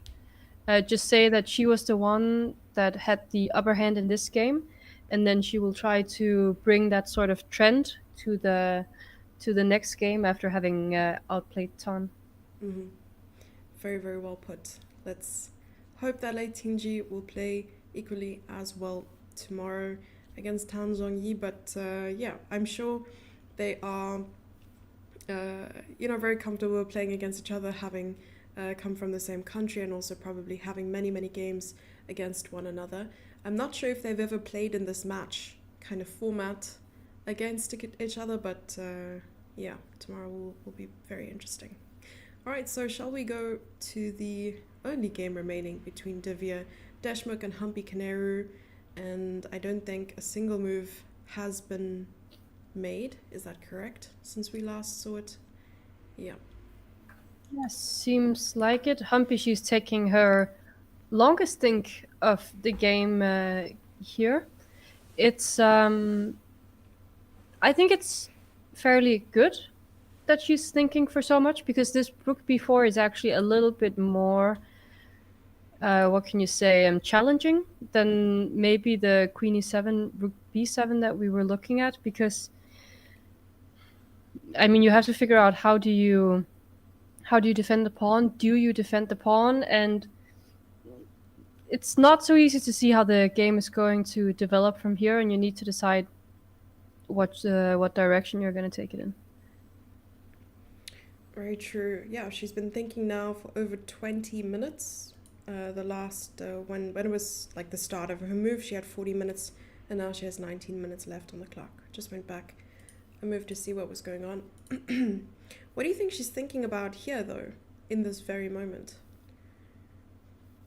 I think there are a lot of candidate moves. There are some d5, some queen d5, rook h6, king g8, rook c8. Wow. Maybe not rook c8 because queen e7.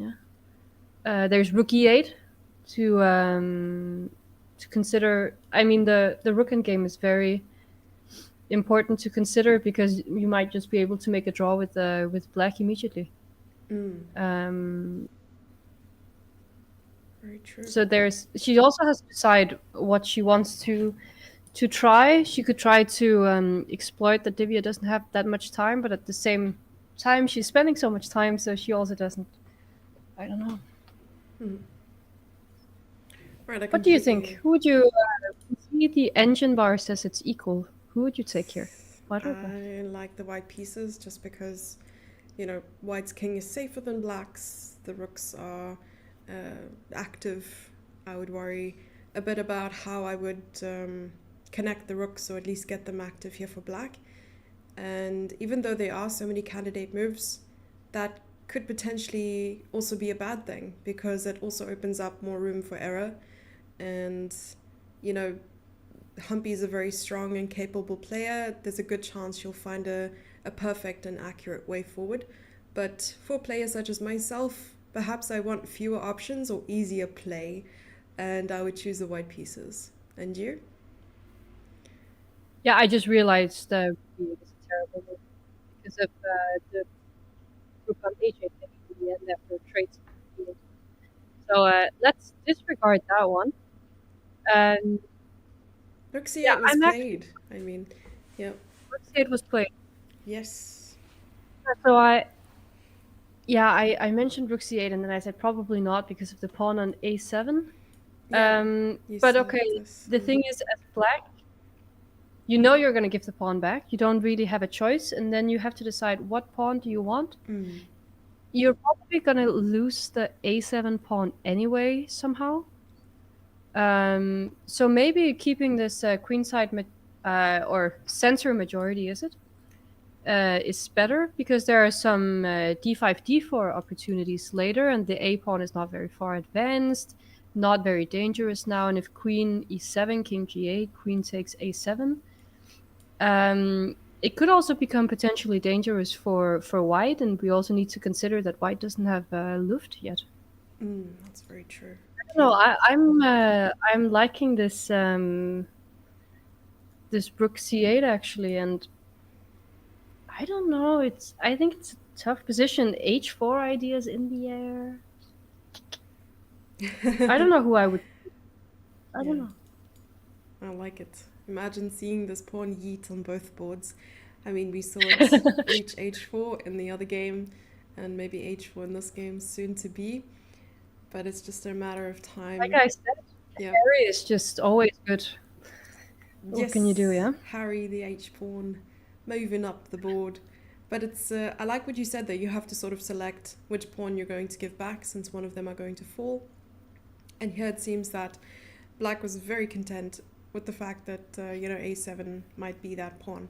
But at least Black also maintains fewer pawn islands and connect pawns with D and C. So I like what you also mentioned with this pawn being able to move forward, and c4 is a lot more advanced than the a pawn, which would be White's passed pawn and Black's potential passed pawn.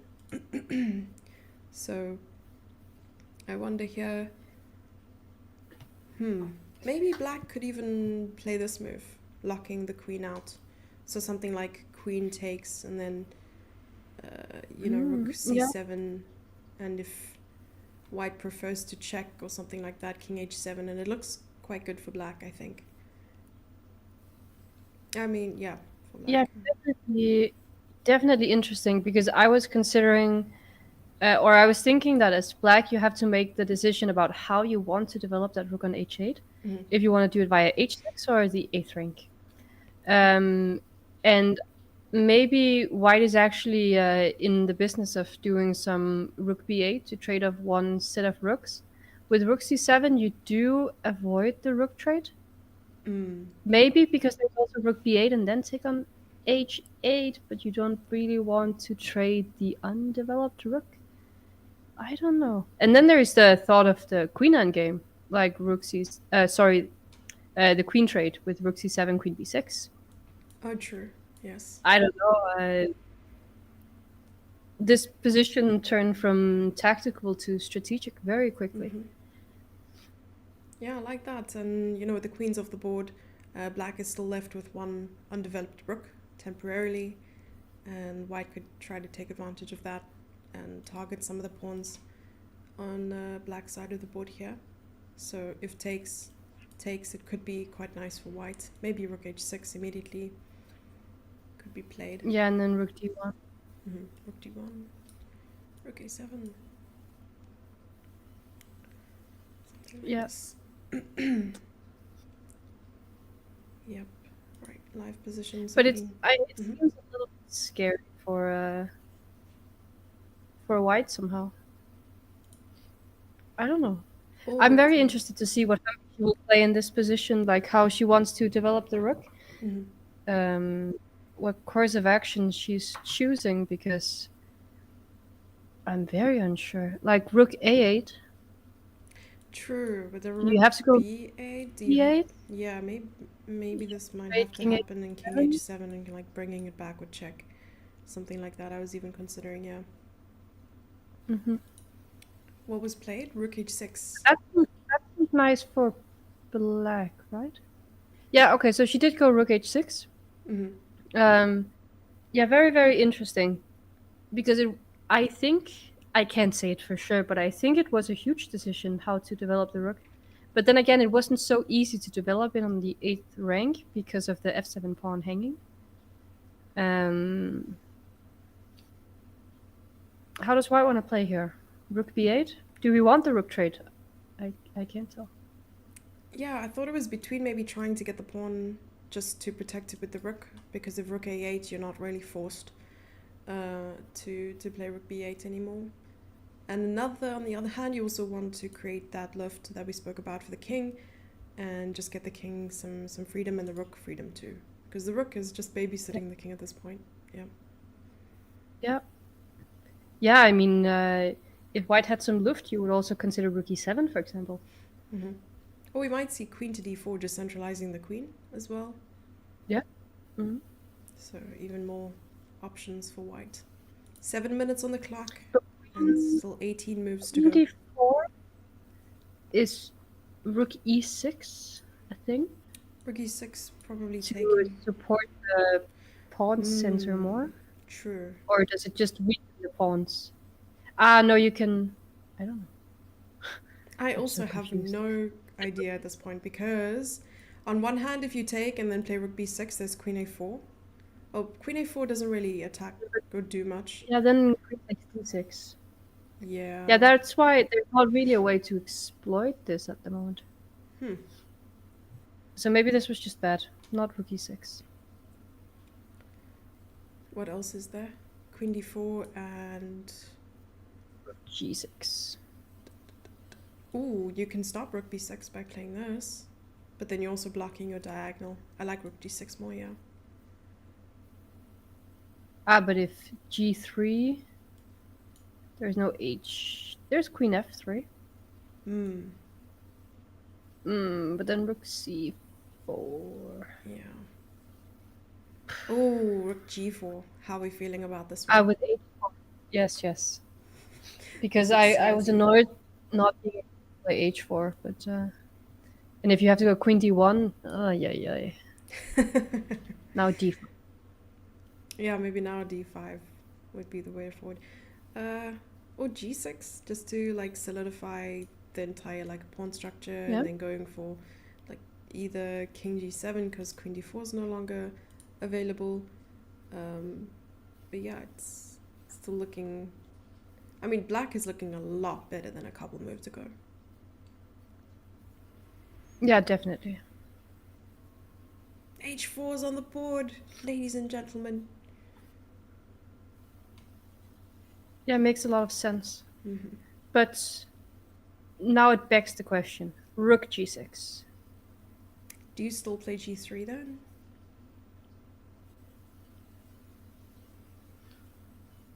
You have to, Hmm. right? And then queen f3. True. You have to. There's no other way. I mean, even with queen b7, there's rook takes g2, so you don't want that. Rook g6 forces g3. Rook g6, g3. But if queen f3, then maybe queen e3. Yes. Smart find. And c4 is always protected by the c8 rook. I feel like it might be a little bit early for d5 stuff, because we can still use the d5 square for our queen. Since white has so good control over d4 at the moment with the queen on the g1 a7 diagonal.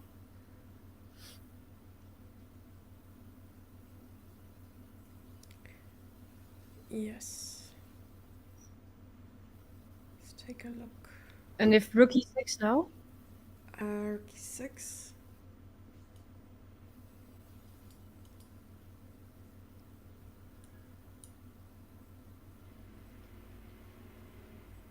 Because I want my queen on e4.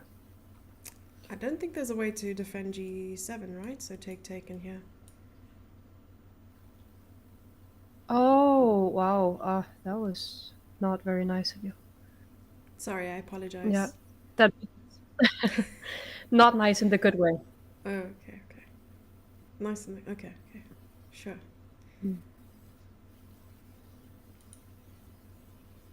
But if black wanted to trade, how would black go about that?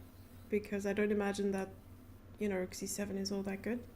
Queen b8 could be played, and then just some repetition, but anything else, I'm not sure. And how do we feel about rook a8? Do we? Rook A8. Because of rook b8, and since there's luft now, then a trade and coming to e8 could be potentially maybe danger. Maybe. Oh, with the I'm not rook? sure. Yes. But maybe it's not dangerous actually after rook f6.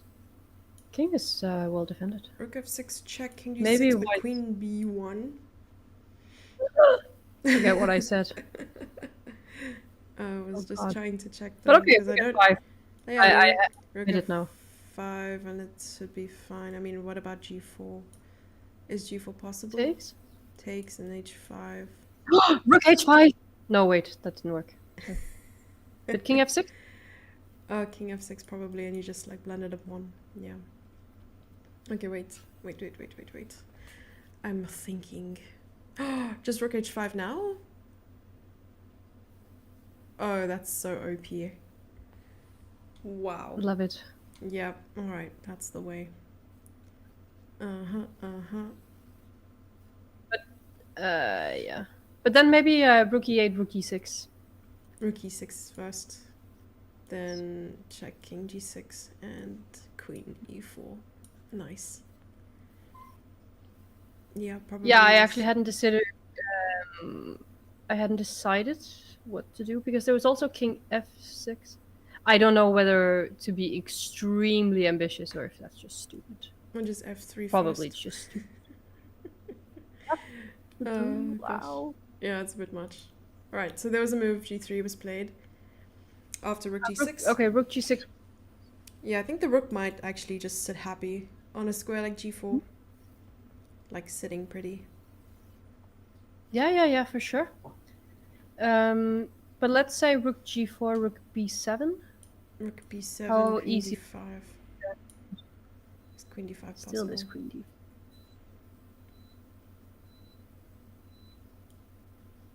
Oh, your move! Your move was played, Queen F3 was played. Nice. And it's also defending now this. Queen E3? Queen E3? Probably. Okay, then the question is the rook endgame. How good that is. Because Queen E3, rook E3, D5. Maybe white lacks some coordination here. Some control over D4. There is rook E5, but then D4, and it seems very, very. Is very D4 possible? I mean, close to only move, kind of. Takes here. Unless you want to. Maybe you come back with this rook. And you push again, and then you go here, and... Oh man. What in the world? What? Yeah. Good find, though. Because the pawn is really, really close to the queening square. White wants to do exactly the same thing, maybe A4 eventually.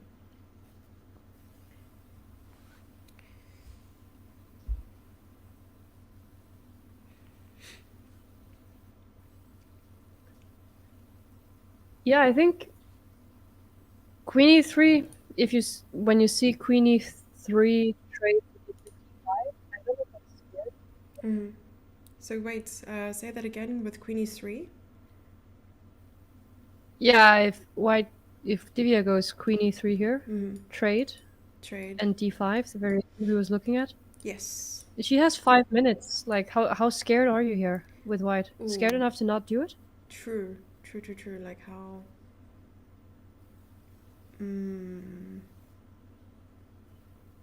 Because you can also go rook E3 instead. Rook E6? Yeah? Oh, rook E3, right. In this position, rook E3. To chase the queen. And then something like... this, and then king H2. Then queen D2. Yeah, then maybe the rook Queen D2, is... rook E7. Yeah, Oh, the rook is relieved a bit. Wait, why is it not liking this? but takes on c3. Yeah, what is Oh, going on? Wait, no, no, no. I feel like there's something else. I'm could not also hundred. just be protect. Yeah, because I what I did was I have the evaluation bar, but I am hiding the moves so that if we miss like a Mm-hmm. tactic or something, I can see it or not see it, but try to find it. Mm,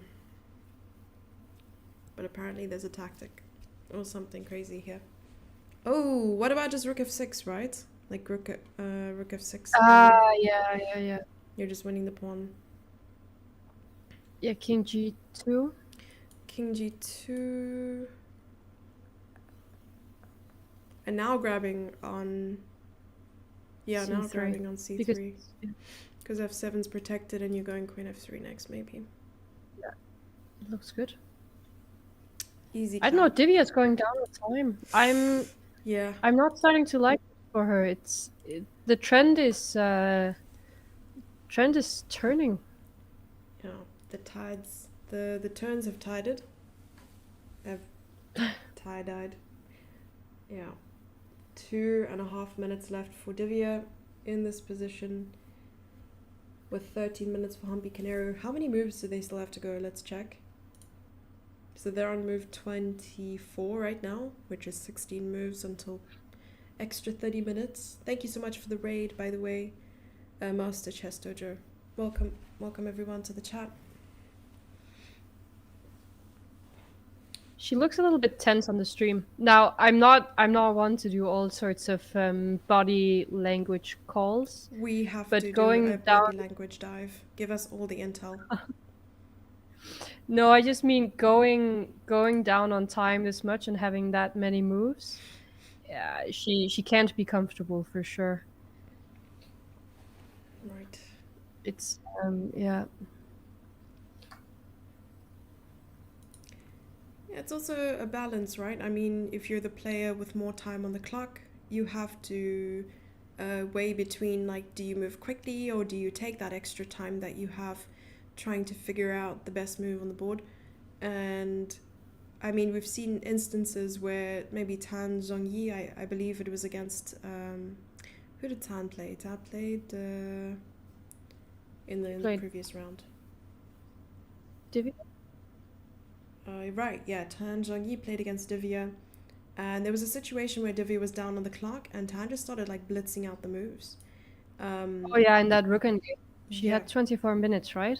24. Blitzing everything. Yeah, trying to put Divya under pressure.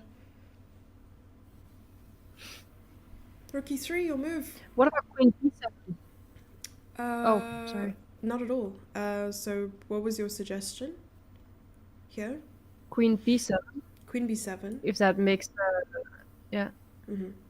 because That probably leads to a trade. G3 doesn't seem to work. And king f1 after all of that, probably. Yeah, it doesn't Maybe you're forced to work. take, are you? Oh, crazy suggestion, rook c6, but no way. Love it. No. I feel no. Uh, You feel no? I I feel feel, yes. you feel yes? Okay, but rook I b6, what happens here? but no, at least rook takes G3. But okay, Yeah, we saw that Humpy that's true. she's getting ambitious. I think her 20-minute thing was not only variations, it was also how ambitious can I allow myself to be? Mm, Because sometimes during a long think you're not even trying to find the best move. yeah, You're trying to find the most challenging one for your opponent. true. True. Well put. Well said. And here we said King 5. Yeah, But Queen D5, maybe not King A2, maybe King G1 again. king g1, true. Oh, that's exactly what happened. Okay, are you like a Yeah, because this prophet? king. Or like a fortune teller? No, it's just because this King H2 we looked at weakened the F2 pawn too much in all our variations. So I thought maybe we had to avoid that. Mhm. But now we can see because Humpy she can make a draw if she wants to. I don't think she will want to. I think she will try to find something, pressure Divi on the clock, and Hmm. yeah. I'm wondering, even like with the black pieces, because we have this unspoken rule of like you want to maintain equality or try not to lose with black and try to win with white.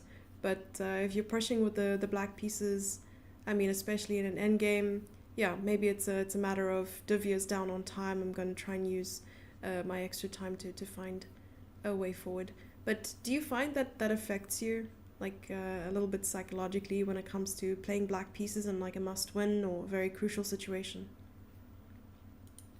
I haven't really had many of those. I have to be honest.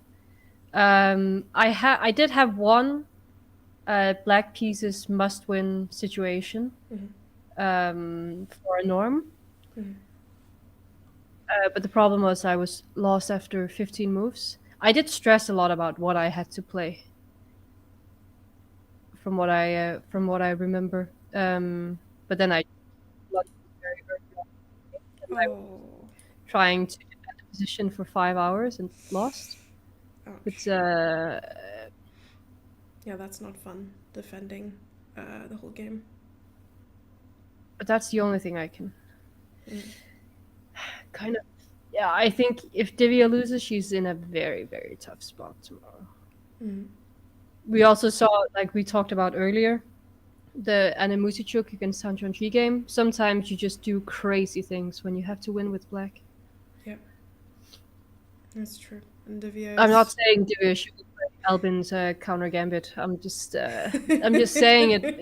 You have to be well prepared. Oh, I love that suggestion. Yeah, well, hopefully we'll see some crazy gambits over the board tomorrow. But we looked at that game between Anna Muzichuk and was it Tan Zhongyi? And wasn't it a tiebreak game? It was like one of the tiebreak games where she played the gambit, right? It wasn't like the classical. I don't know. Oh, really? I'm not I thought it was sure a classical, and then because they said a it draw was because. something like game three. But it seems like they're repeating. Yeah, this is the second Now Queen time. D5 is on for the second time. Yeah. So if she plays King G1, Queen D1, um, they can make a draw. So it will be very interesting to see what Humpy does. Mm-hmm. Yeah, if King H2, Divya is probably thinking, okay, I want to push in this position. And if King G1, then Humpy Canary could actually claim a draw, threefold repetition. So it's Divya who needs to make a really big decision right here for herself. I Is don't think she content? I don't think Divya she will mind the draw here. I just think if King G1, if Humpy wants to play on and she goes Queen D2, then there's probably Rook F3. Mm. So I'm not even sure how after King G1 how you play on with black here, how you try something. Rook A8 maybe is the way to try. Yeah, focusing on potential F2 pawn or just be happy with trading the rook on B8 and playing King H7. But yeah, the position is very solid. I'm just trying to like spot who has the most weaknesses here, and I don't see black having many weaknesses at the moment, other than F7, really. Hmm. With the idea of playing rook F3 and rook B7. But I think this is going to end in a draw. I think that Hampi Kaneru has or will be stopping the clock. Do you have the main broadcast up? Do you see the cams? Yeah, I do, but they're a Oh, few seconds behind the clock. that's true. Okay. Uh, So maybe she might claim. Oh, okay. well, it was played. Yeah, it was played. So I'm about 10 seconds behind on this screen. Mm-hmm. Um, it actually looks like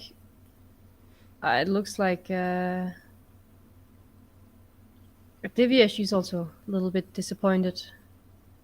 I don't know. I would be a little bit scared with white, but maybe I just don't understand the position well enough. But yeah. Yeah, But she's not claiming the draw immediately. She's actually thinking about it. yeah. But I think it's safe to assume that she will make the draw. Probably. I'm surprised that Humpy Canary just like played instead of claiming. Mm. Okay, but king h2, queen d2. Did we look at rook f3? Yeah, so we did, I think, briefly take a look at this move, and what was it that happened? Or maybe did we look at it? Was it queen I d5 or think we looked something? at rook e7 Mm. because queen d5, rook f4 is interesting. Queen d5, Queen rook d5, rook Mm. f4, queen Okay. d3. Whoa, king h2 is on the board. King h2 is on the board Yeah, okay. with a minute and a half left Maybe on I the clock. misjudged the whole situation. Yeah, and apparently rook But Humpy, f6. she could play with queen d1, This is a couldn't she? tough committal move. Could you tell me? Yeah, I think so, because if we were to go back and just count the moves, right? So Yeah, this position she could have claimed. appears once, or we can count this one rather once, twice, and wait, maybe not. It didn't. It didn't repeat 3 times. Divya decided it was the deciding factor there, or maybe it was Yeah, but this. Humpy could have claimed. Yeah, But I don't know if you're one, unhappy as Humpy here. 2. Okay. Yeah, perhaps. So instead of rook to f3, rook b2 was played instead. And what I was thinking here is if... Oh, queen d2 wasn't played. It's stopping rook f3. Yeah, that makes sense. Because you don't really want to... I think that queen b7 might be the next consideration. Yeah. Mm-hmm. So how about rook c5 with the plan to go rook f5? Rook c5. I'm thinking of ways of just gaining a tempo on the king here. Something like queen a8 maybe. Queen a8, king h7, queen e4. Or if you want to G6. trade rooks, is that even a possibility? Oh, this looks kind of crazy, but king h7 and rook e8. Maybe not. Because as you mentioned... I don't know. I feel like it's kind of weird because I had the feeling that it was actually Humpy who was finally starting to play for something, but both players seem to have the opposite. Since Humpy, she repeated. Mm-hmm. I mean, she could have claimed she didn't, and Divya was.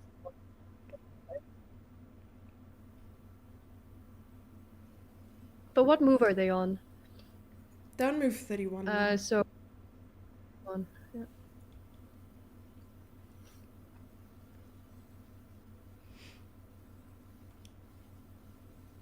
Such fighters, I would have been a chicken. I'm not gonna lie. I would have taken the draw Taking a draw, yeah. any day. Yeah. Final of the World Cup. Every single move, every single result, every single half a point, it matters, it counts here for something huge. I mean, you're not only fighting for quite a substantial cash prize, you're also fighting for a title of, World Cup champion. Like, I think it's a really big deal. I mean, either way, there'll be a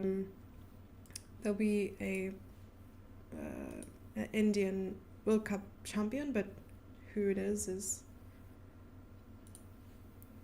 a big deal. Yeah, I guess Divya, she just really wants to win. Mm-hmm. And both players also might have been thinking, I mean, for Humpy, she was happy with the draw just to have all the white pieces tomorrow. And Divya, she wants to make the most out of her white pieces. Chat says queen on d1, king on g1 repeated 3 times. That's what I thought. So if we go back a couple moves, like this is the position, like after this. I mean, black's final queen d1, I thought that Humpy could claim. because okay, this is the first time it repeated, then we can look second time it repeated, and this is the third time that it repeated. Yeah, Mm. good point Yeah, she over could have. there. Yeah. But maybe Um, she was. It could also just be that she had the feeling that Divya was the one making the draw, so she didn't want to be the one to claim, and she was absolutely sure that Divya was just going to claim. But I wouldn't. Yeah, I don't know. I feel like it could cause some regret if the result didn't exactly end up in Humpy's favor, either a draw or a win, you know? And she could look back and say, listen, I shouldn't have just twiddled my thumbs. I should have done something about it. But coming back to the live position, maybe it was a good decision for Humpy to continue because perhaps she was waiting for Divya as well to play something else rather than just repeat. Yeah, yeah, Mm. for sure. Could also just be that she wouldn't mind if Divya kept on playing. Mm. Not to. I think in was it in Beale Chess Masters? There was a 4 times repetition between David Navarra and someone else, and it was also just a case of okay, both players they don't really mind if the other person does something else, so they're just kind of waiting, and then in the end, okay, you repeat 4 times, so let's just call it a draw, right? Oh, wow. You have a very, very keen eye for these things. So you watch a lot of top tournaments? Um, it depends on how you define watch. I often quickly go through the games, Uh-huh. but I don't follow it extremely intensely. Mm-hmm. That's a good answer. I like to see the results, Mm-hmm. reminding me that there are some games that I had to check.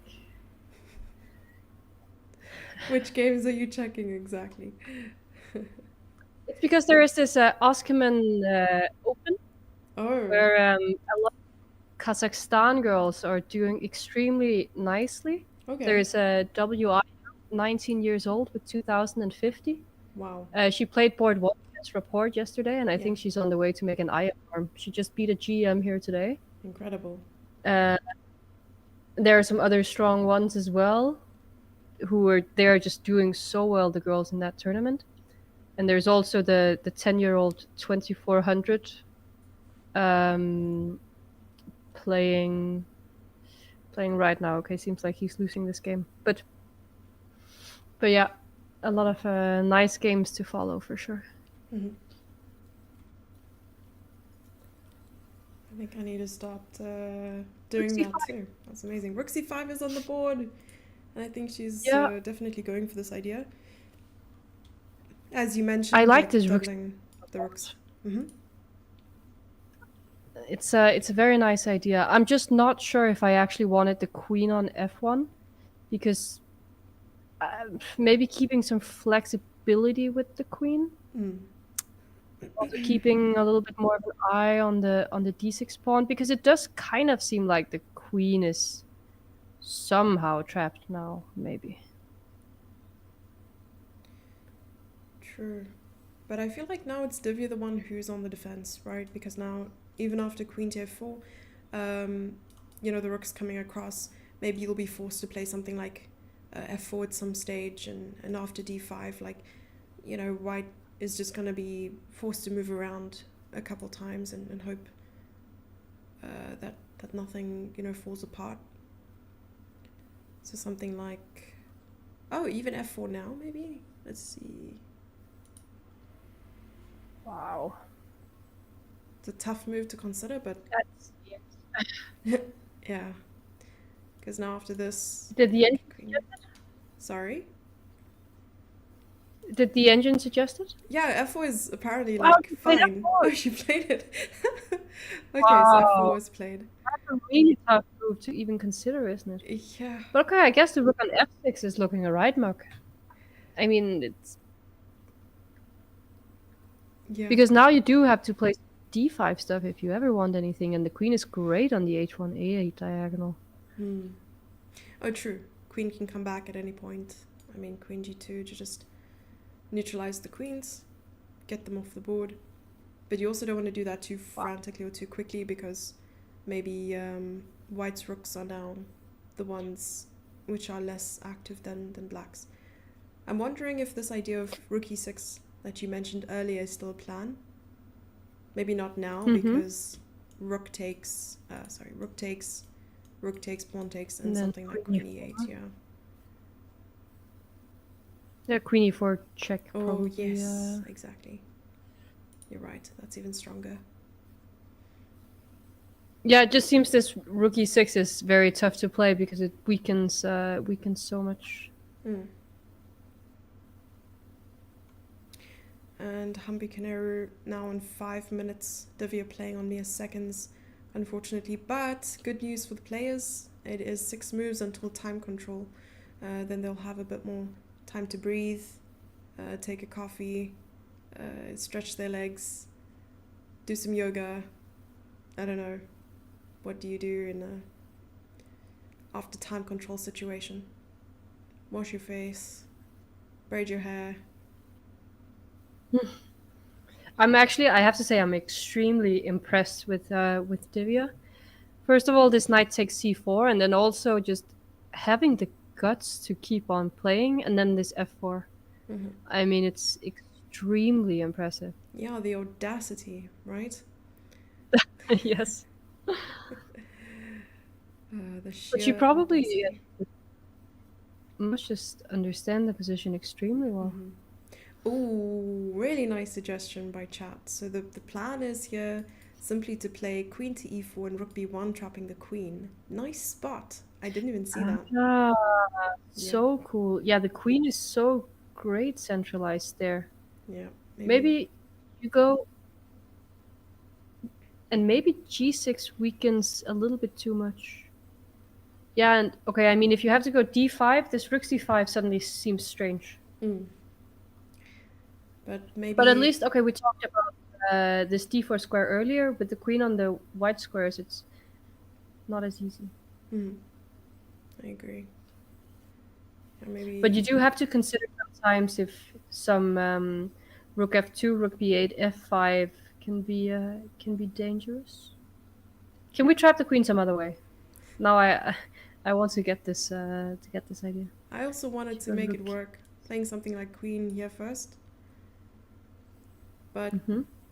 yeah, had to proceed after this because it was such a perfect square. It was defending the rook, it was protecting this b1 square as well.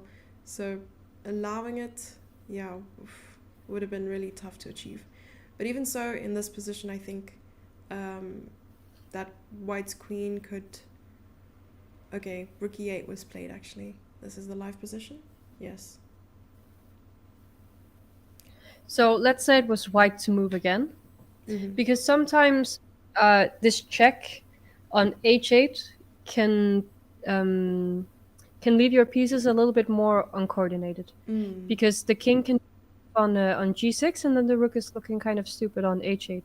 that's So the true. question is it a threat in this position? So maybe. Or what should I do that? Does she want to go rook b to e2 or Yeah, maybe.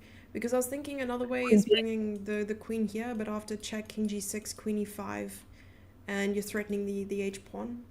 And if, and g? yeah, if rook f5, I mean, you Then you have take like a on check and pick up the rook or uh, something. yes. Yeah, very nice. So maybe there's some tactical ideas here. Oh, Rook e8. I feel mm. like it was a very spur of the moment decision though. It could also just be that this is getting dangerous for black. I don't know. Yeah. And rook h8, queen g8 can be an idea sometimes as well. I'm just gonna see if I can get. You're gonna judge me so hard right now, but try to get my hands on a heater. On a heater for 12 degrees? It feels a little bit worse than Yeah, that right now. I'm not the judging person. I really am not. I would never judge anyone for anything, but I mean, I would just. It's just slightly controversial. That's all I'm gonna say. Okay, I mean either a Um, heater or like another blanket. yeah. Cool. But okay, if you're Humpy, what are you doing? What are you doing? Rook b5. I love it. Oh, Going for a draw, offering a draw. she wants to draw.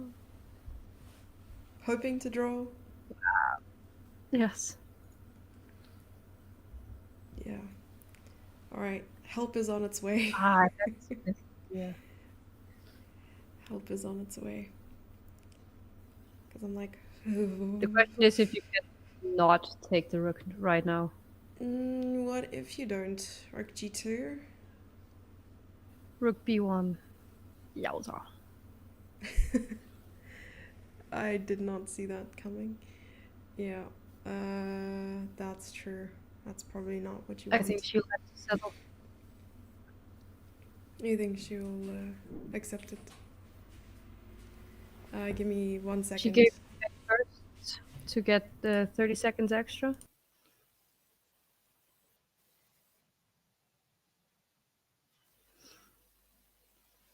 Yeah. The question is also, okay, so let's say white plays rook takes oh, something funny is happening. But let's say white does play rook takes b5, Yeah, then can black try something. it was Maybe the played. rook on 8, maybe the check wasn't good. Oh, the rook on h8.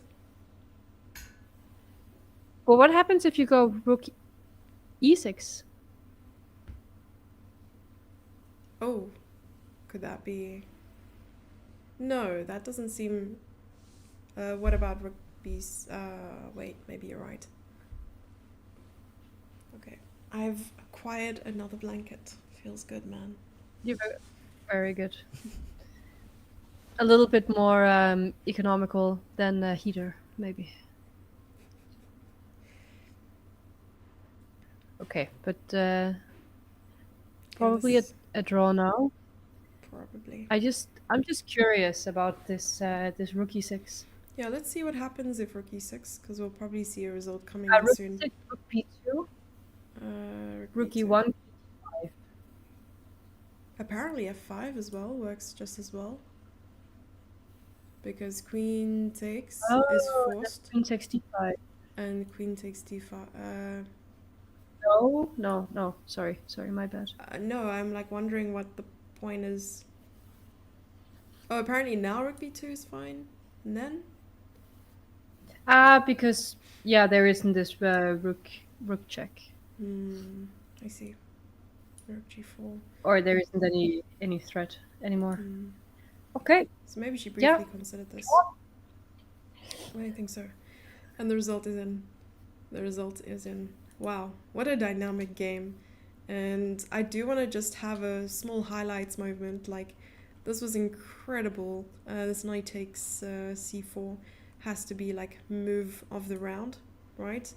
I mean, Oh, didn't definitely. didn't even expect it, and out of nowhere, taking the pawn on c4, and after b takes rook e1, and yeah, with Humpy playing king f8 with like 2 minutes of thinking, I think it was a really, really big chance here for Divya to find a nice resource. But as we mentioned, I think, Ellen, there were two candidate moves, right? It was queen e2 or taking the bishop. Yeah. But what are your thoughts overall regarding this round? Yeah, I mean, Divya, she didn't win the game, but I think she should still be quite happy with herself, um, despite not doing this stupid move. Because in reality, it seems like she only made one poor choice in the game, which was bishop takes b7. But other than that, she took some very strong ones. I'd say knight takes c4, declining the draw, and then this f4 move as well. I don't know. Maybe for her, it's just another day at the office. But for me, I thought it was great. I love it, and I really, really enjoyed your comments and analysis and just evaluations of certain positions. I think I learned a lot from you today, so thank you so much, Ellen. And also, the audience went wild. We get to see you after a really long time, and it's just my honor. to be able to work with you again. Yeah. You are too kind. Warms my heart. I almost want to come completely back now. Yeah. Let's see if I get some time. I It was a pleasure as well, and so great talking to you again. I mean, it's been way too long. Yes. So, chat, I think we have to say a few more nice things because we almost got Ellen back to the dark side. Yeah, but what a pleasure. And tomorrow will be the second game of the finals. And it's a matchup between Divya Deshmukh and Humpy Kaneru for first and second, and Lei Tingji Tan Zhongyi for third and fourth. And only 3 spots available for candidates. So if you were to pick out of the 4 players remaining, 3 to make the candidates, who would it be? I know this is a tough question. So if I could just choose completely myself who I'd want there, Actually, yeah. Why uh, not? Yeah. out of the four, I don't want to leave any of them out. Yeah. So we're Can I gonna have just to take get a, four, please? a wild card. So I hope Akadi's watching this. Put all 4 of them in, Yeah, and we don't have to I take choose. 3 of them and then I add a wild card, and then I get them all. Lovely answer. It's the best. Well, thank you so much, guys, and thank you, Ellen, for your time. Any final remarks? Any comments? From me or from the chat? I think we have a question about the tie breaks. Who we think's the favorite Yeah. there? Let's check. You wanna give it a go? You can give it an answer. I have no clue. I don't think I know the players well enough, to be honest. And they've all been doing so well this tournament, so it's tough. How about you? Indeed, I also wish I knew the players a little bit better to have an accurate assessment of that. I mean, all I have to go on is, sort of my impression of the World Rapid and Blitz from last year. But other than that, sorry, nothing more. I guess that just opens up that door of super excitement going into the tie breaks because no one has a clear advantage or reputation of being like absolutely super at Rapid and Blitz versus their classical. So I'm hoping that both Well, okay, games. Humpy, Yeah. she did win Rapid, yeah? Yes, I believe so. Yeah. Yeah. So I'm hoping that these games will actually go to tie breaks. That would be super cool. Yeah. More chess for us. More chess. All right, everyone. I think this is a good moment for us to say goodbye, and we will see you tomorrow for the second game. Bye, everyone. Bye.